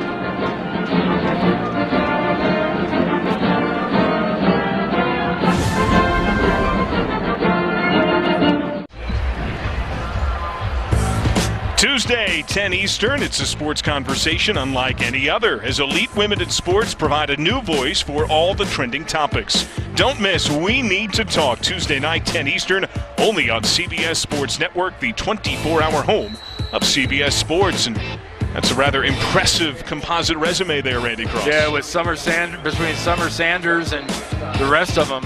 You know, Dana Torres, I think they probably have the lion's share of those Olympic gold medals. But the show got off to a great start last Tuesday night. Now they'll be able to focus down every week on, 5 or 6 different ladies in there talking. I think it's going to do nothing but get better and better every week. Air Force getting better and better. How about that drive? Not only those numbers, but consider this. Air Force in the entire first half had 4 first downs, had 6 on that second half opening scoring drive. And you saw some bootleg/play action really pay off on that last play for a touchdown, and that worked out well because they were actually able to run the ball effectively like they had early in this game. Another touchback here, more than a mile high. But we had some missed field goals for Nick Sloan, who went out at halftime. This was with 10.5 still on the clock. Nick Sloan went out for some practice. Yeah, this is during the halftime. He got out there by himself. Just trying to work a few kinks out, because obviously there's a few kinks still left. Yeah, it's like golf. That's a head game. You can hit 300 drives every time until it counts. On the pitch, the stiff arm on the edge. Damon Brown, Sloan, by the way, hit 3 of his 4 tries in his halftime exercise. He's now missed 5 of 8 in terms of in-game field goal tries on the year. Well, he's got to keep his head in it because they're going to need him in this second half. His field goals are going to be important. I only say that because field goals are always important in this matchup between these two teams. It always comes back to an extra point or a field goal. Seems like every year. Reynolds makes a first man miss, gets a few. 3 of the last 5 matchups have gone to overtime. The last 10 have been decided by an average of less than a touchdown. And it was a missed extra point, of course, that led to that 35-34 finish just a few years ago. And Ken Niumatalolo mentioned to Susanna the key word when it comes to, in my mind, all of sports, but especially football. We got to finish. If you can finish, you can play with anybody. 3rd and 4. Reynolds under duress, incomplete. Steelhammer there to break it up. Yeah, really nice play by Steelhammer. Awkward throw by Keenan Reynolds. Run into his left.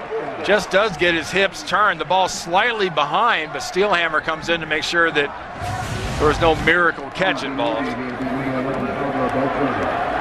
Dyshawn Romine, the intended target. Steelhammer had 3 interceptions last week to tie an Air Force and Mountain West Conference record. Air Force inaugural members in the Mountain West back in 1999. Should see some more hurry up out of Air Force's offense and see how Navy adjusts. Pablo Beltran's punt. Fair catch called for and made inside of the 20. 21-14 score. Some duress for Keenan Reynolds. The pressure brought today, and Reynolds went down. College football on CBS Sports Network is being brought to you by Meet the Mormons. See the documentary featuring Navy head football coach Ken Niumatalolo in theaters October 10. By Napa Auto Parts. Stop by your local Napa store to experience the Napa know-how difference. And by the makers of 5 Hour Energy.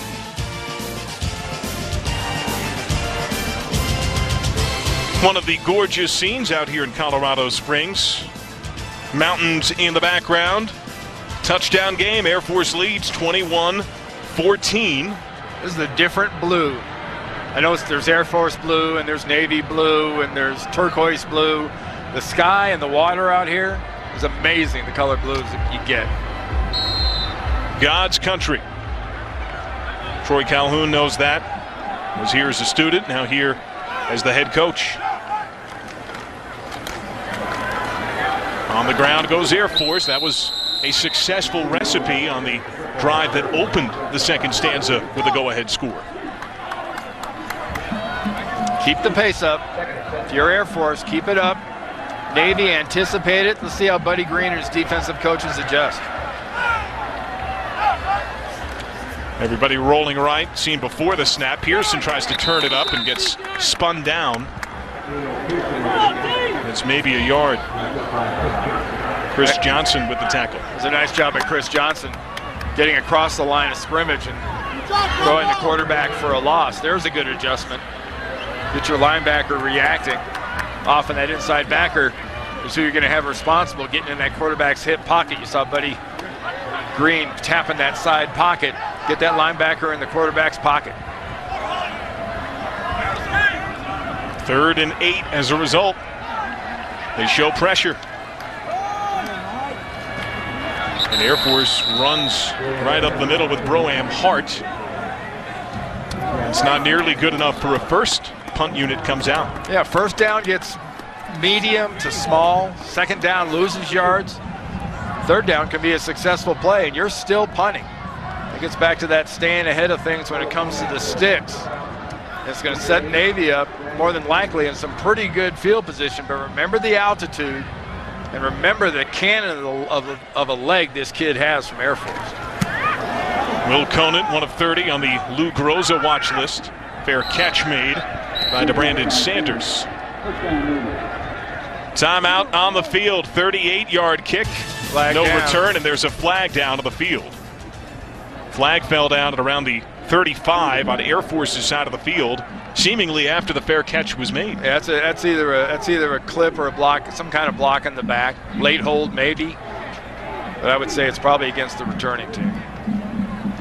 Lengthy dialogue about the penalty. Here's the call. During the kick, personal foul, unnecessary roughness. Number 54 of the receiving team. 15-yard penalty, first down. Timeout. Goes on Tyler Goebel, one of the backups at that middle linebacker spot. To break we go. Brent Stover in New York. The good news for Wisconsin, Melvin Gordon's over 200 rushing yards and 10 per carry. Bad news, Joel Stabby on in relief, throws the interception, and then Northwestern cashes in. On the reverse, Miles Schuler, 17-7 Wildcats, middle of the third. Back out to John Sadak, Randy Cross, and Susanna Collins. Thanks, Brent. What a bounce back for the Wildcats. Crushed Penn State, now taking it to Wisconsin. Yeah, there's a team. Look at Northwestern, like Mississippi State, beat somebody big last week. Might be doing it again this week. Today's first down line brought to you by Navy Federal Credit Union. Navy at its own 24. Reynolds off the play fake. He's got 2 completions today. One-handed stab comes up short. Looking for Jameer Tillman. And we've seen Jeffrey Whiteside make an absolute beautiful circus catch on one high throw that Keenan Reynolds had. Last week, a lot of overthrows. You know, part of that may be due to wearing the brace. Maybe he's more stiff-legged than he'd usually be when he's throwing. That can affect the way a quarterback throws and change the trajectory on his ball. But whatever it is, he needs to fix it because for him, it's unusual he's that off. Reynolds on the ground. He's on here. That's good for a first. That's his 14th rush of the game, Randy. 7 of the first 13 had gone for 0 or negative yards.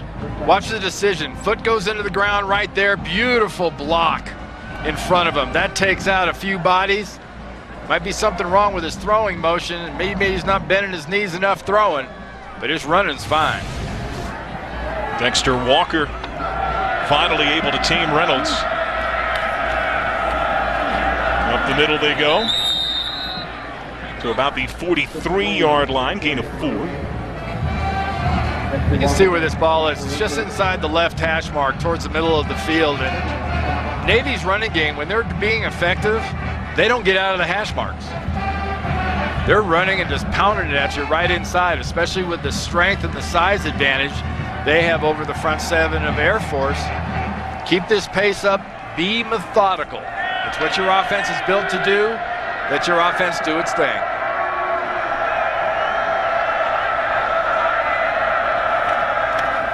Reynolds, solid second down surge. That's near the marker. He might have it depending upon the spot.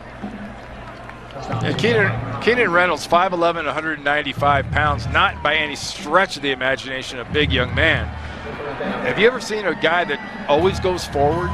He rarely goes backwards when he runs. And that's a testament to his will and the way he plays football more than anything else.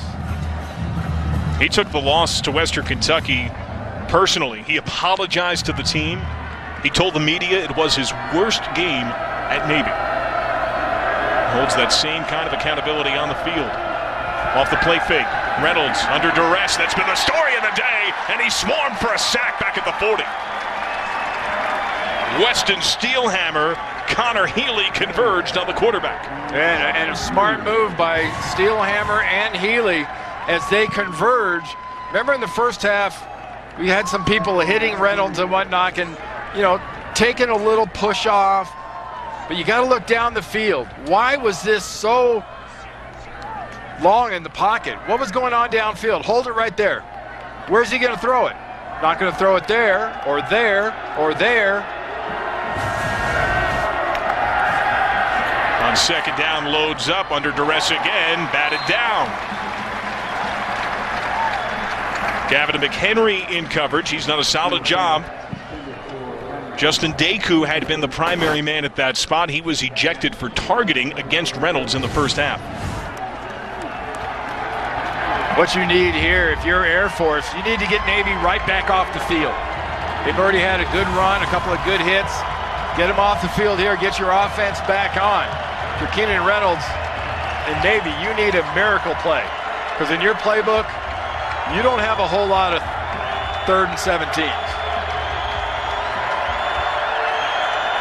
Reynolds, pocket holds well, steps into his throw, open target, overshot his man. Joffrey Whiteside, the senior out of Columbus, Ohio. Last week against Western Kentucky, he had 3 touchdowns overthrown. And here today, there's another touchdown overthrown. He sells the play brilliantly with the play fake. Does a wonderful job, just can't deliver the ball to the receiver. That's got to drive him nuts, because I know it drives Ken Niumatalolo nuts. 0 for 3 on the drive. Reynolds now 2 of 7 on the game. Pablo Beltran deals with the difficult snap. Fair catch call made, and the ball loose. Who has it? Looks like Air Force ball at the 11-yard line.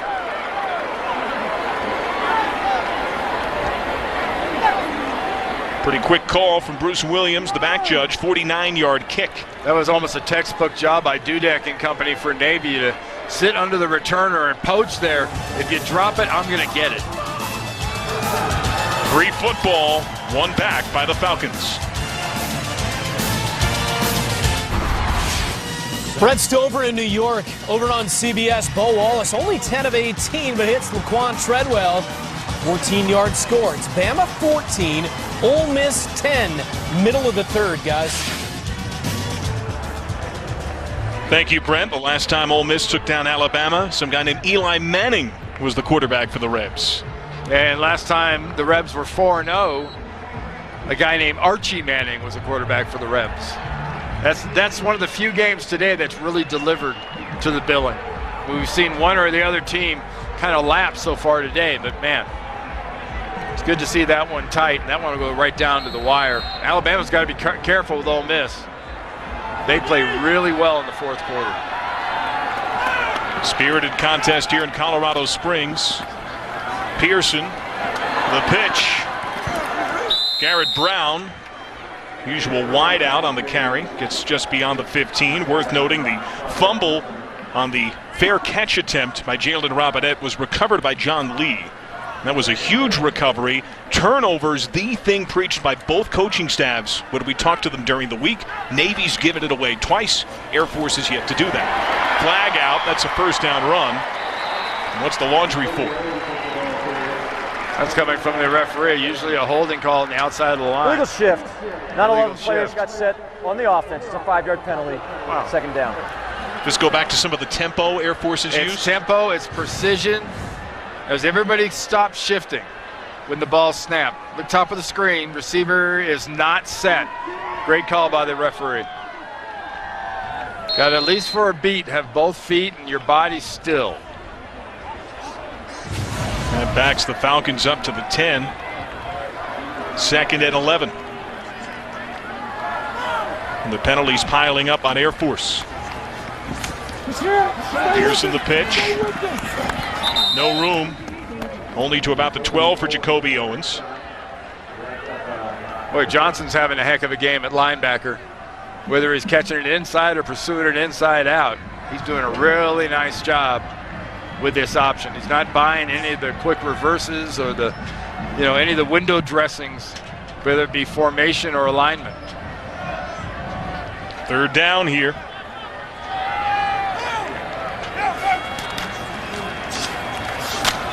Tentative approach, spun around Owens, gets to the 28, and has him, or excuse me, the 18, that has him about 3 yards short. Jordan Drake on the tackle. Yeah, worth mentioning, Owens was averaging 134 yards a game coming into this game today. Only had 4 yards in the first half. He's done a little bit better here in the second half, but Navy's defense has done a very good job keeping him in check. Will Conant to punt. To Brandon Sanders, the return man.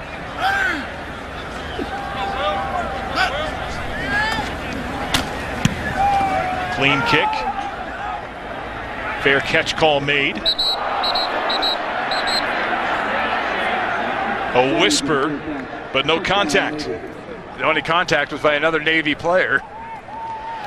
Only 70 days to go in the countdown to America's game, the Army-Navy game presented by USAA, only on CBS Sports. There's the Commander-in-Chief's trophy.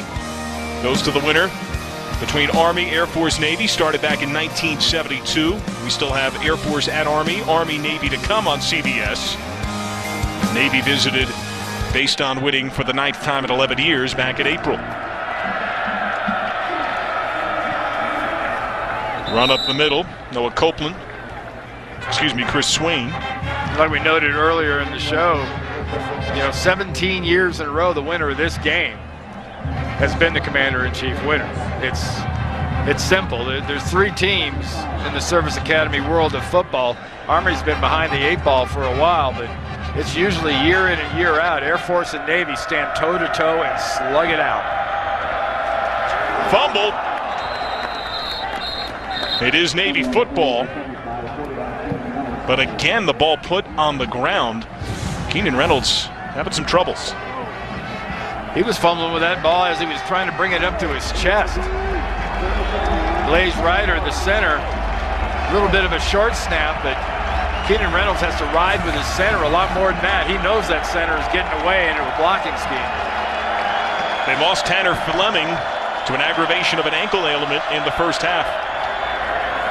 Reynolds wrapped up. Jordan May shoots in from corner and takes down the Navy QB. Yeah, there's a corner coming in off the edge. You'll see Jordan Mays.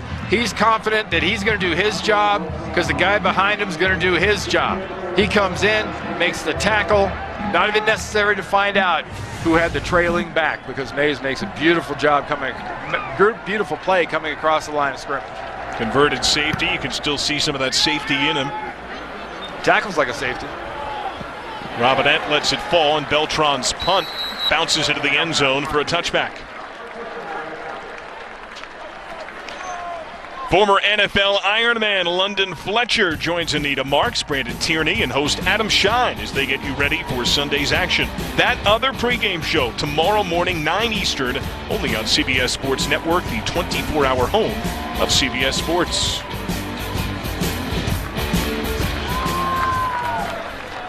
Tanner Fleming had that ankle ailment. Let's learn more about his most recent status from Susanna Collins. Thanks, John. Yeah, I just spoke to Navy's trainer, and he is definitely out for the rest of the game. He has got a walking boot on that left ankle. Again, he injured that ankle in the first quarter. He had iced it, was going to try to get back in there, but again, he is out for the rest of the game, John. Second straight week, the ankle has been an issue for Fleming. To the edge for the Falcons, and a big boom. Jacoby Owens just blown up there. When you look at this offense, this option offense for either team, it's really a thing of beauty when it comes to angles and geometry and math. Beautiful execution. Watch it comes down the line. No on the first, quick pitch to the outside. 21-14, Air Force over Navy here at the end of the third quarter. You're watching college football right here on CBS Sports Network.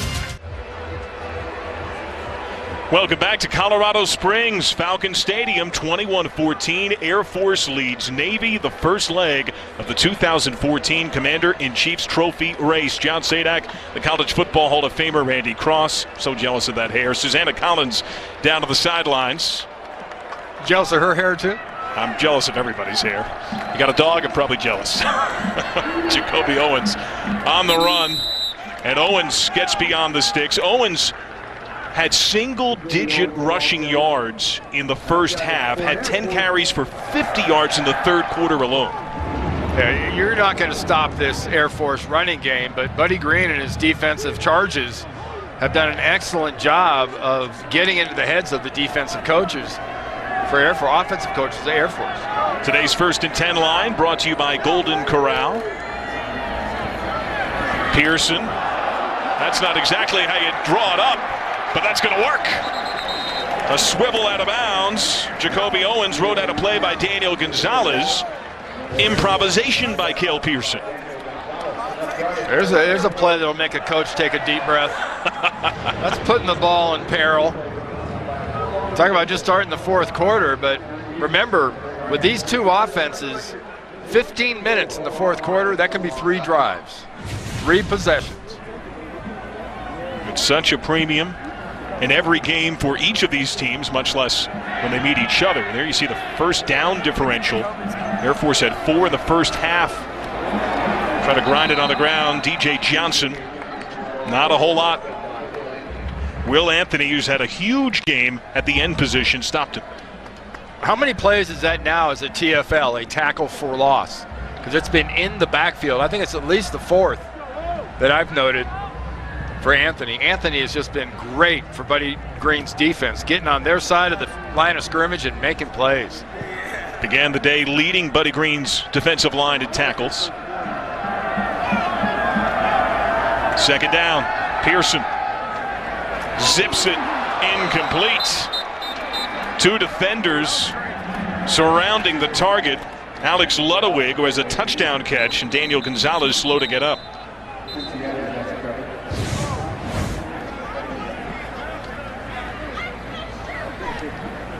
Nice job stripping. Gonzalez just catches the weight of a couple bodies right in the top of his thighs.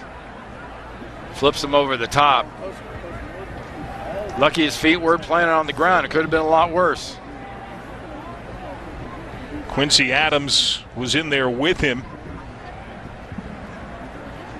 Gonzalez got his first start in the Ohio State game to begin the season. He's a sophomore out of Vail, Arizona. Plays like that, even as an offensive lineman, you get caught in positions like that sometimes where people hit you from different angles. That scares you a lot more than it hurts you. Because when you first get hit and you get flipped around like that, you lay on the ground, you start doing inventory. You're going right, left, yeah, they're all moving, fine, okay, I guess I'm all right. And of course, just last week, he saw one of his teammates, Ryan Williams-Jenkins, collide face first with a man in a kick return, break a cheekbone, had to be immobilized, brought to a hospital. Thankfully, the injury was relatively minor. Screen. They've used option pass out of this time Robinette zigs and zags to midfield. Don't forget that play either when we get later on in the game, because right there, defense was biting like crazy. Just no one broke long. The only wrinkle you bring off that is if you have anybody, a running back or another receiver, you take off the backside to run a route. Because Robinette can definitely throw the ball, as we've learned. To Brandon Sanders, the return man. Will Conan set for the punting. 16th in the country in punting. The air certainly helps matters. This one inside of the 10 takes a hard bounce into the end zone for a touchback. That kind of punt, you need a punt returner on the outside as the gunner. You need a punt returner running down there full speed to catch that ball. You got to be able to find that thing in the air, track it down, and get it before it bounces. Tomorrow, the NFL on CBS brings you a doubleheader. First, the Texans and Cowboys have a showdown at Big D. Ravens rumble with the Colts, and then the Chiefs challenge the Niners. Jets take on the Chargers. Check local listings. It begins with JB, Tony, Bart, Coach, and Boomer. The NFL Today, presented by Southwest Airlines. And DeMarco Murray, well, he's just leading the NFL in rushing yards overall per game, per carry, and touchdowns. No one's ever had a doubt as to the talent of that young man. The doubt on DeMarco Murray is, can he play a whole season healthy? Can Navy exact a lead in this game? Noah Copeland gets 2. Nick Fitzgerald greeted him rather rudely. Air Force has not trailed Randy in a home game this year. That includes the upset against Boise State. Armed Forces football, proudly sponsored by Northrop Grumman. Copeland again gashes his way to the 26. So here's a 3rd down and 4. That's approximately on time when it comes to staying on the sticks. They've got an awful lot of field to the right side. The way this Navy offense likes to operate on the edges. Play fake. Reynolds pressured and brought down right near the line of scrimmage by Jordan Pierce, the senior out of Athens, Georgia. Beautiful job. Watch the pocket collapse around Keenan Reynolds. There's not much going on downfield. He's got nowhere to go there. And he's got nothing but bodies with the wrong colored jerseys on around him by the time he does get somebody open. Jordan Pierce, whose dad, Tony, has coached at Georgia, Wake Forest, West Virginia, Steelers. Been around some NFL and big college programs. Some shades there. 3 and outs this half for the Navy offense. Touchdown game. Well, we got a shootout in Texas. TCU trailing Oklahoma by 7 in the third. Trevon Boykin to Deontay Gray. And TCU just added another touchdown. But there was holding, so bring it back. We are tied at 31 for the moment in that one. Good one in the Big 12, guys. Well, thank you, Brent. Back and forth they go. The points have been a little more rationed here in Colorado Springs. Yeah, I mean, this has been a big emotional game, just as we expected. Play fake. Cale Pearson. Oh, makes a man miss. Yeah. Nimble, athletic. John, this is what I refer to as a sleeper hold possession. If you're Air Force, you have less than 11 minutes to go. You stay in bounds. You grip this ball with 2 hands if you have to. You're protected at all times when you get around bodies. You get that clock running and you make first downs. Hard bark. Pearson pressured by Quisenberry. That one's collected by the running back, Jacoby Owens. Pearson has outplayed Keenan Reynolds today, Randy. Oh, he really has. He's done actually a little bit better, I think, on the run when you look at it guy to guy. Reynolds just hasn't quite recovered from that knee. I don't think it's something he has to apologize for. It's just when you're hurt and you play, it affects the level of your competence when you do play. That's just, it happens to everybody. On the ground to the 44. Worth noting, Reynolds has 10 more carries than Pearson does. Will Anthony on that last tackle. Keenan Reynolds has had his share of fourth quarter comebacks, but we talk about the sleeper hold possession already down to score are his mids, and he might not have much of an opportunity. Yeah, you're probably 2 first downs away from a reasonable field goal attempt of 42 to 43 yards. And there is one of those first downs, a burst of second effort inside the 40 for Jacoby Owens. Nice job by Owens. You hear of backs being patient. He didn't go screaming into the line of scrimmage. He waited until those holes developed and then took those good yards right up in the meat of the defense in the middle. 5 yards there for first down. Today's first down line brought to you by Navy Federal Credit Union. Pearson wrapped up as he held on to the ball, but still he gets about 4 yards there as Quincy Adams tackled him. Yeah, you get 4 yards, you stay in front of the sticks, you keep the clock moving, and you're now 1 first down away. You're now 10 yards away from a reasonable field goal of 42 to 43 yards. And a 10-point lead, giving the ball back to a triple option team, is a lot more than just 10 points.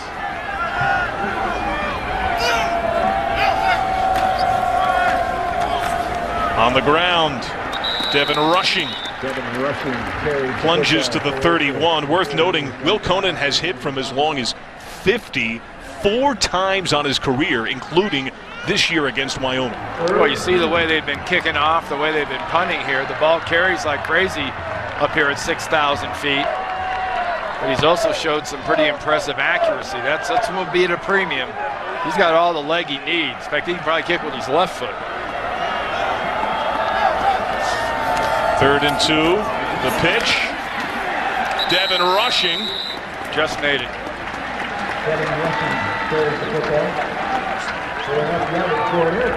That's going to move those chains. A killer. 1st down.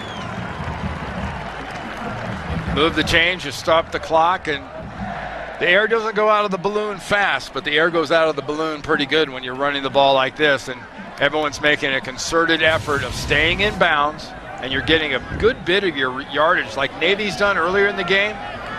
Now, Buddy Green's defense is giving up yards inside. Owens sheds one tackler, pushed forward from behind by Obi Uzoma to the 21-yard line. Remember, this Air Force team was decidedly pass-heavy during the course of the first half. That's all been the inside, and a nice block on the trap block on the outside by Patrick Noyes, but Husar inside, and Sandor and Ruchel, they've done a really nice job of blocking, especially inside between the tackles. Off the hard cadence. Owens, next level. Just shy of the 10, another 1st down. Tackled by Parrish Gaines, the free safety. Remember I talked about patience? Here you'll see a running back going about 3/4 speed. Watch Owens come.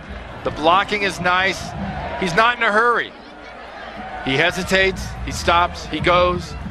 Defenders run out of his way in there. That's just good, smart running by Owens. 10 yards on that run. He's got 73 on the game. He had 4 in the first half. 10th play of the Air Force drive. Owens slips past a couple. He's down at about the 5.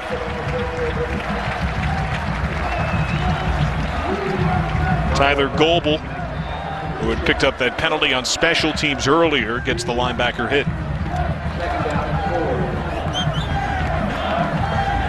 So you've guaranteed yourself basically a 2-score lead. So Buddy Green knows you got to stop him here, not let him in the end zone, hold him to a field goal. Then you're going to have around 4.5, 5 minutes left. Got to get a touchdown, onside kick, and another possession. That's a lot of math.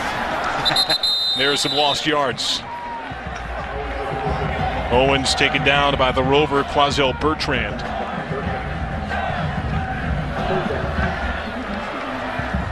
So here's a 3rd and 6, Randy. What's the look? Well, what a difference in the demeanor of this Air Force offense. The way they started this half with the rapidity and the speed and the bounce, and they're going. Now it's all about that play clock. They want to let that thing go in as much time run off as possible. It's inside. Rushing is inside of the 5. They have to get to the 1 for a 1st down. 4th down, take the points. Oh, I think you definitely kick a field goal here. You kick it, you take your 3 points. It's a 2-score game. The math gets a little hard. You were just saying about, well, you need a touchdown, an onside kick, then you got to get into a possession. They go to one of the more accurate kickers in the game, the most accurate in Air Force history, 17 of 20 on his career. Chip shot from 22. And his kick, good.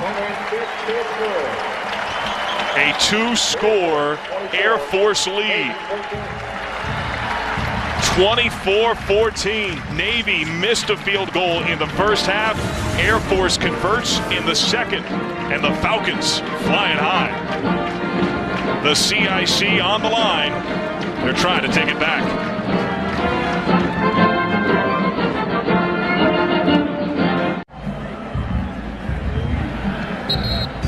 Welcome back to Colorado Springs as we take a look at today's Chick-fil-A Fan Cam. Many pumped up cadets at the Air Force Academy, some visiting mids as well, but a jubilant day for a resurgent Air Force team. And a future football fan just welcomed as well. Vice President of Remote Production at CBS Sports, Steve Karasek, and his wife Lissa welcome Benjamin Lee Karasek, 7 pounds, 8 ounces, into the world. Benjamin and Mommy doing great. Big brother Eli, very excited.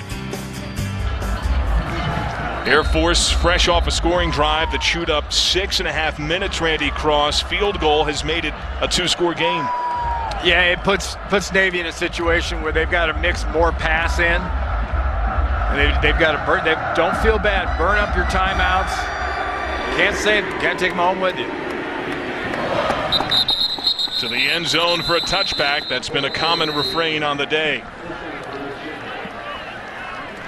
College football continues on CBS Sports Network. Coming up next, Memphis, Cincinnati in the AAC, then Boise State, Nevada. Wolfpack team that's 3-1, a win against Washington State, and a 1-score loss at Arizona. Some great games coming up still here on CBS Sports Network.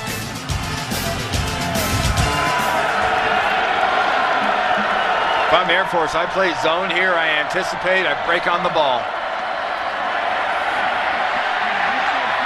Reynolds, his first completion in 5 tries on the second half, and it nets 9.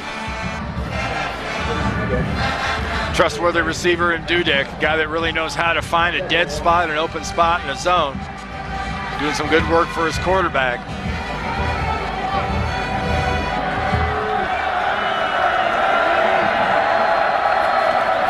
The pressure comes, the run, nets nothing, a flag flies.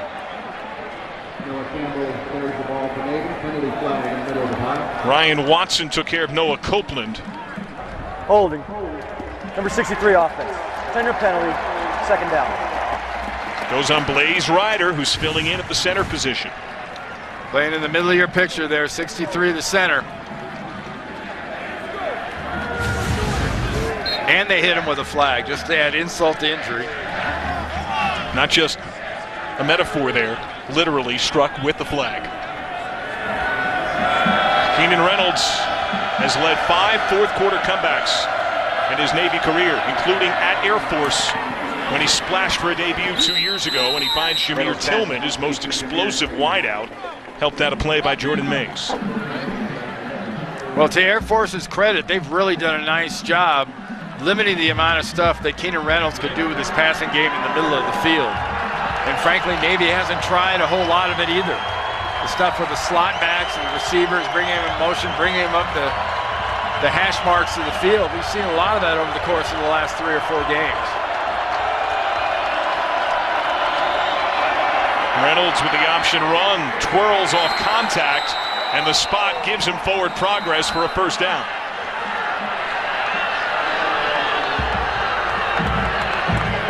Kind of good news, bad news if you're Ken Niumatalolo. You're not getting the yardage in big chunks. The clock stops for a little bit when you get that first down. It was a first down. Ball had to get to the line. It got to the line.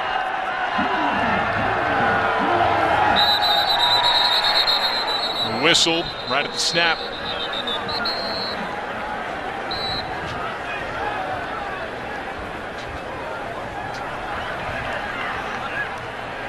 It was a bit of a generous spot, to put it lightly, giving the ball up to where it was on the 36. The ruling on the field of the previous play is that the runner's progress was beyond the line to gain, and therefore a first down. This play is now under review. So they're going to take a look. Yeah, so I thought that spot was pretty generous. The line to gain, though, was the 35-yard line. And you saw in that replay we just showed you, Keenan Reynolds and the ball both got to the 35-yard line before they were pushed back. So you believe that he has the first, but maybe not by the full yard and change? I think he's got the first. He just won't get the benefit of the whole generous spot. Here's another look. Yeah, watch where the ball comes to. It has to get to the 35.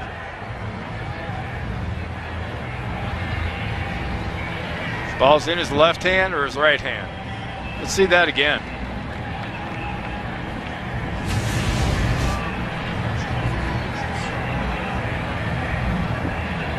Because if the ball's in his right hand, he didn't get to the line. I thought that ball was in his left hand.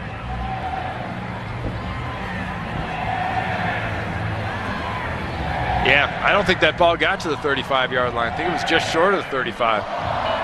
Wow. That would mean 4th down. And with 3:08 to go. And they go for it.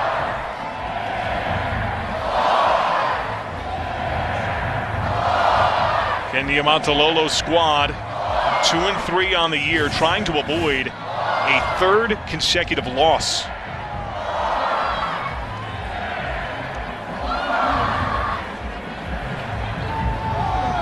Yeah, it's once they concentrate in on the ball being in the right hand, I don't see where they could say that the ball was past that 35-yard line.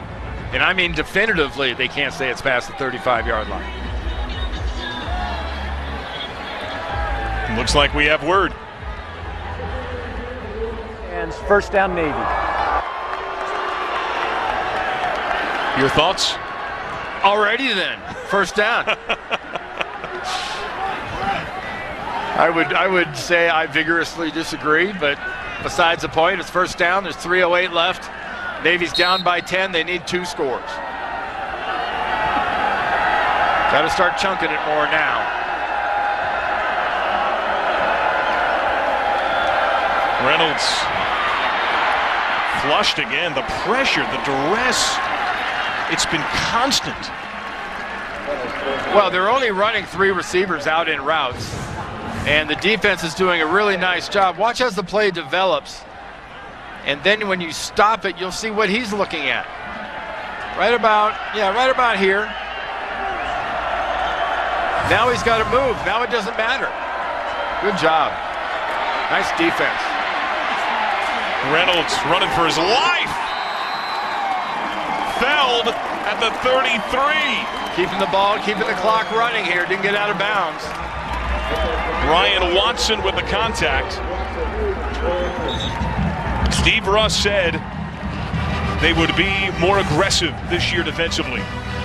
And that they are. And I tell you what, one thing you've seen the whole game, excellent coverage down the field. And when they have a chance to close on the ball and close on the quarterback, they have closed the deal, closed the gap, and they've almost closed out the back-to-back Commander-in-Chief winners, Navy. And CBS. Andrew Luck, great young talented quarterback out of Stanford, doing some amazing stuff. And how about J.J. Watt? Everyone knows how good he is. Everyone tries to double team him. This year, they can't stop him. He's intercepting passes, running them back for touchdowns. He's really been a heck of a force so far. Becoming one of the face men of the league as Navy tries to engineer a comeback. Off the play fake, Reynolds steps into his throw and has the first down. Tillman at midfield. Tillman swung down just shy of the 40 by Ryan Watson. Now keep in mind, Randy, 10-point game, but a field goal from Nick Sloan's not a gimme. Yep. Clock just now starting again, under 2:25. 26 yards there. Reynolds loading up again, wide open, caught at the 15, to the end zone. Touchdown to Brandon Sanders. A 40-yard strike, and Keenan Reynolds, the most touchdowns in Navy history. About 8 or 9 passes today, couldn't find somebody wide open. Had him one time wide open, didn't hit him. He's had a couple of wide open receivers, and he's done a very nice job of delivering the ball with pressure coming. Touchdown, 2:14 left. I think I smell an onside kick coming. Nick Sloan's extra point kick, good. Keenan Reynolds looking for his 6th career 4th quarter comeback. The first came when he dashed off the bench in the 4th quarter here 2 years ago. And there are just certain people, certain players that have that edge. And that's just something he has. He got that from his parents. He was born with that. You don't teach that. That ability to really close and finish. That guy that's in your huddle, and everybody that's on your team and in your huddle looks at that one guy, and you know you can come back against anybody. Navy has not attempted an onside kick this season. Air Force has seen the opponent try it once. It was not successful. Remember, 3 of the last 5 matchups in this series have gone to overtime. And it would be some poetic redemption for Nick Sloan if he could convert. Austin Greavy handles kickoffs. Hands unit out there for the midshipmen and for the Air Force Falcons. You've got 10 players within 14 yards of the ball, 1 deep man on about the 25. That's it for Air Force.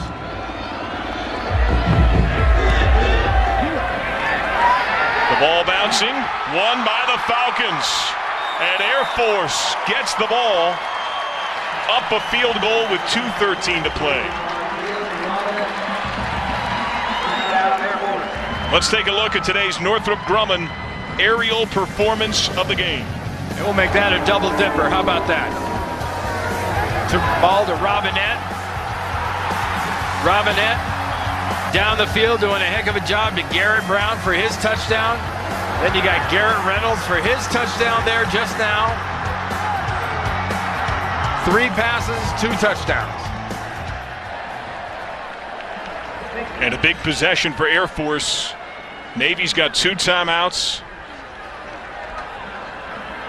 Keenan Reynolds just watching and waiting, hoping his defense can get a stop.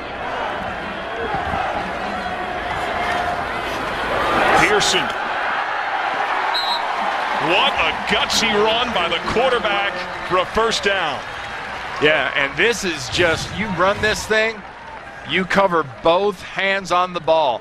And on the onside kick, look at getting that thing and high pointing it so that no one else can get it with 2 hands on it. Then as soon as you put those hands on it, you wrap it up. It was Jalen Robinette who secured that ball. Pearson attempting to secure his 5th win in 6 career starts. The senior out of Tulsa, Oklahoma, missed most of last season, injured in the opener, one of the 2 wins that came against Colgate. On the ground, Owens. Time ticks. He's to the 20.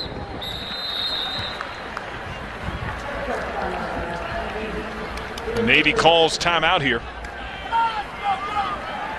1 left with 90 seconds to go. A Navy team that has not lost 3 consecutive games since 2011. That's the only time it has happened since 2003. They're looking at a 3rd straight loss square in the face. You're looking at a situation here where you can't give up this first down, then you give up a field goal, then you're still a touchdown into the game. You still can win the game with a touchdown. Most Commander-in-Chief's trophies belonging to Air Force. A lot of them won back in the Fisher DeBerry era. 2 won in the last 11 years, 9 in that time claimed by the Navy midshipmen.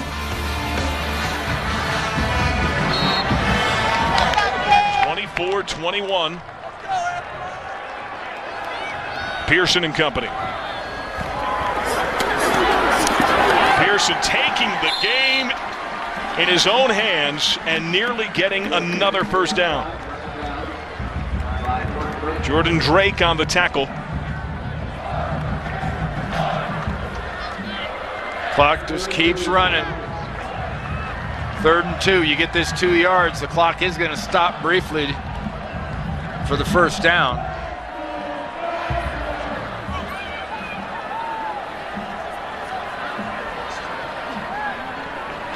Air Force will let as much time run off as possible, and then they'll call a timeout.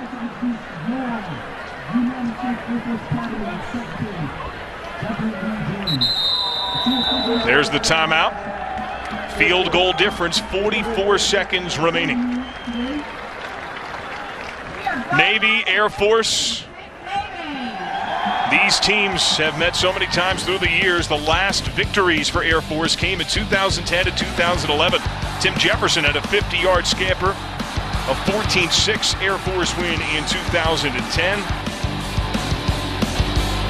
Pandemonium on the field, and a year later in Annapolis, Chris Proctor, 5-yard touchdown pass to Gigi Green, tied the game.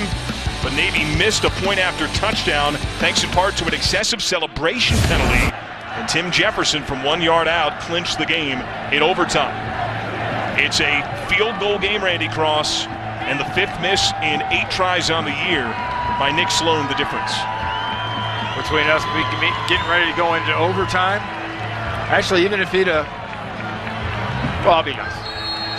I think he's fine. You know, did he make a mistake? Yeah, the kid made a mistake. You could also point at Keenan Reynolds. They turned that turnover and that fumble into 7 points too. 3rd and 2, the defense holds. Perhaps a loss of half a yard. What are you looking at here? Do you go for this? Do you kick the field goal? Oh, I put the points on the board if I'm Air Force. Timeout called by Navy. Midshipmen have exhausted their timeouts. And here is the miss by Nick Sloan. Brought it to the right. It came to the left, but not until it was well past that upright.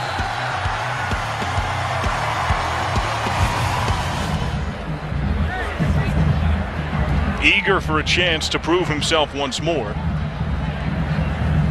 If a field goal comes here, though, the Navy needs that touchdown.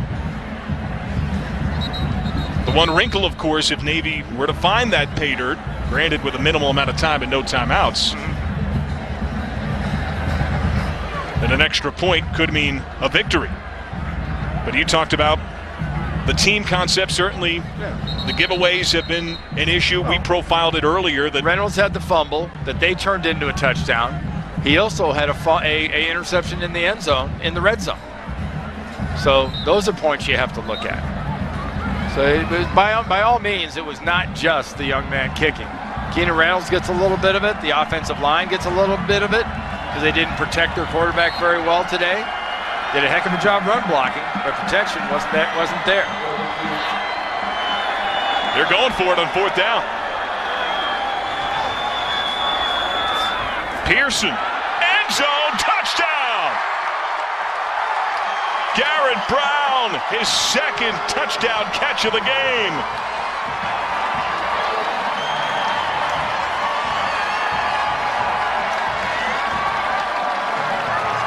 What's that Air Force Army game? November 11th? November 1. November 1st. Navy just became Army's biggest fan. They need Army to take out Air Force.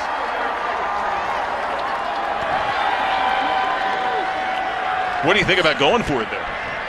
I like it. I mean, I would have put the points on the board. I might have probably even ran it and just gotten the 1st down and let the time go away. I think that harkens back to the mindset Troy Calhoun talked about, his coordinators, Mike Thiessen on offense, Steve Russ on defense talked about it. They wanted a return to aggression, an aggression that seemed to leave Air Force when Tim DeRuyter did. But it's back in a big way. And these Falcons flying high on their way to a 4-1 start to the season. Well, you thought this place was crazy last week when they beat Boise State. There'll be some celebrating here in Colorado Springs. They put 31 points on the board and they don't have a rushing touchdown. Wow. We've gotten some long odds on that one. Going for 2 to boot. Pearson won't get that, thanks to Daniel Gonzalez.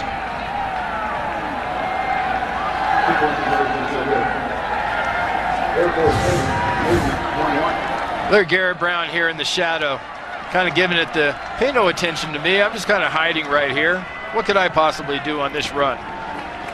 Breaks just completely free. Navy's playing run the whole way on that play, and no one covers Brown. Over the summertime, the mantra was 2 and 10. Anytime someone was slacking in a drill, they felt effort wasn't being maximized. That short phrase was uttered, a harsh reminder of perhaps rock bottom a year ago and a mountain high here in 2014. We talk about the job that Troy Calhoun has done maintaining what Fisher DeBerry built here at Air Force. It's much like we've talked about, you know, with Ken Niumatalolo over all these games, and with Paul Johnson brought the Navy and the winning and the bowl games. Some rich tradition here at the Air Force Academy, and not only with the Commander-in-Chief trophy possibly making a return trip. You have to remember, Mountain West Conference. These guys are looking pretty good. They're going to be a team to deal with in that conference. And they've got another big game coming up next week at Utah State. There's Garrett Brown again right here, and he'll just go and break straight up the field, completely unmolested. Probably the hardest thing about that pass for Pearson was not missing him. He was so wide open.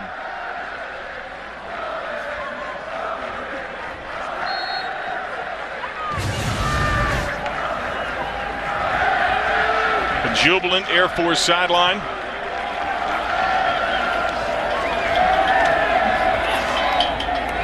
Reynolds in and out of Dudek's hands. Reynolds pass intended for Dudek is incomplete. Ample opportunity for Keenan Reynolds' team on the day, and give a lot of credit to this Air Force squad that has turned things around dramatically. Yeah, like you said, from those the chance of 2-10 to now 4-1, taking out their arch rival Navy and beating Boise State. Incomplete there, Nick Fitzgerald. Someone better come look at Keenan Reynolds.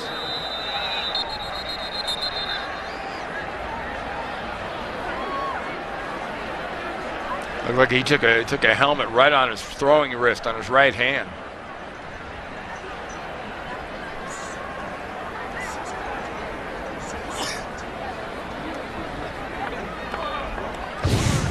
Let's take a look.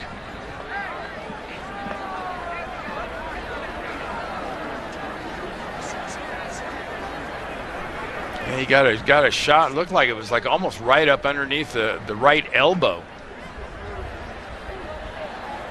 Got hit right on the elbow, actually, part of his forearm. Nice pass rush there. Tell you what, Nick Fitzgerald has had a couple of those today. Had one where he followed up with a penalty.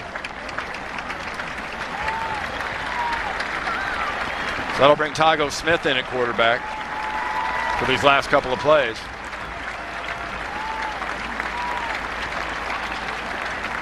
Were you surprised that Smith wasn't in there as it was? 2-score game, under 40 seconds left? Man, I think in normal circumstances, but knowing a guy like Keenan Reynolds, you'd have a hard time getting him out. He'd take an order. He'd take a direct order from the superior, but if you didn't suggest it, I'm not sure he'd want to come out. Blaze Ryder was also banged up on the same play, clutching his right arm. Center's thin as it stands. Dudek short of the marker, and time ticks.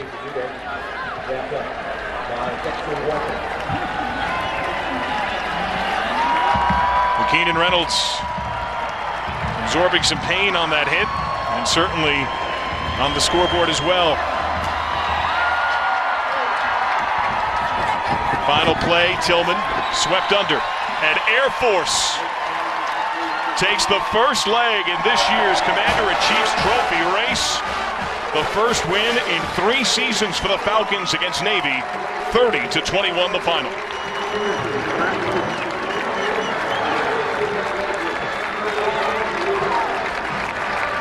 Excellent execution by both sides. Very physical, hard-fought football game on both sides. Just when it came down to it, the last few mistakes that mattered the most were made by the midshipmen. Troy Calhoun's Air Force team, 4-1 on the season.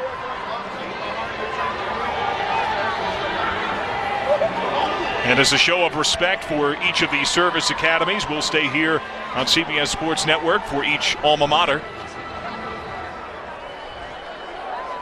Troy Calhoun talked about that when we chatted with him this week, that the third verse is something that stirs a lot of emotion in him, and emotion pouring forth for each of these teams. Troy Calhoun began the day 2-5 against Navy, but now in his 8th season, he's got a big one with the Falcons, a man who was Mountain West Coach of the Year when he splashed in 2007, was a finalist for National Coach of the Year honors. Here's the alma mater.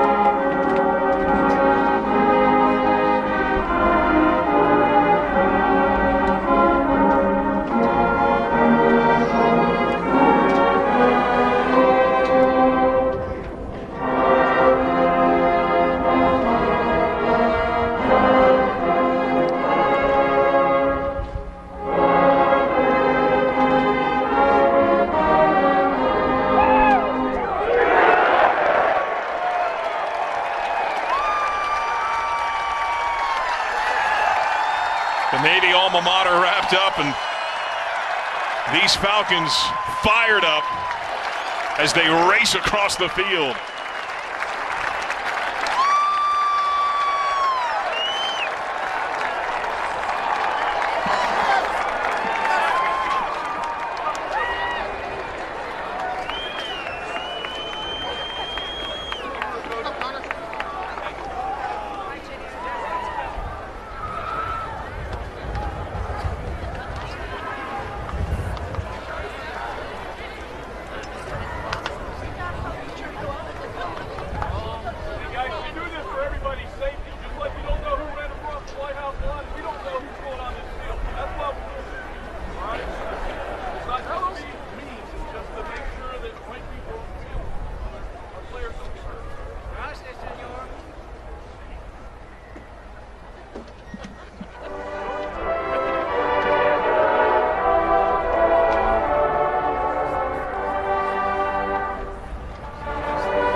What true emotion spilled forth.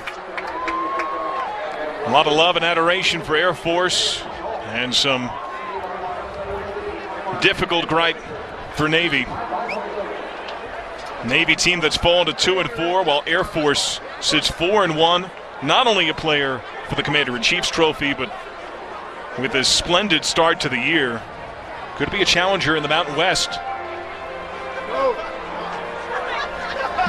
And as much competition as you saw on the field here, don't forget, all these young men you saw today will be fighting side by side not too long from now. And a lot of this that was done on sporting fields won't much matter. Different teams today, all one team tomorrow. The young men that will be fighting for our country, Garrett Brown. A couple of touchdowns today for Air Force. Back-to-back wins against Boise State and Navy. And Utah State comes calling next week, a team that beat an unbeaten BYU squad just last night.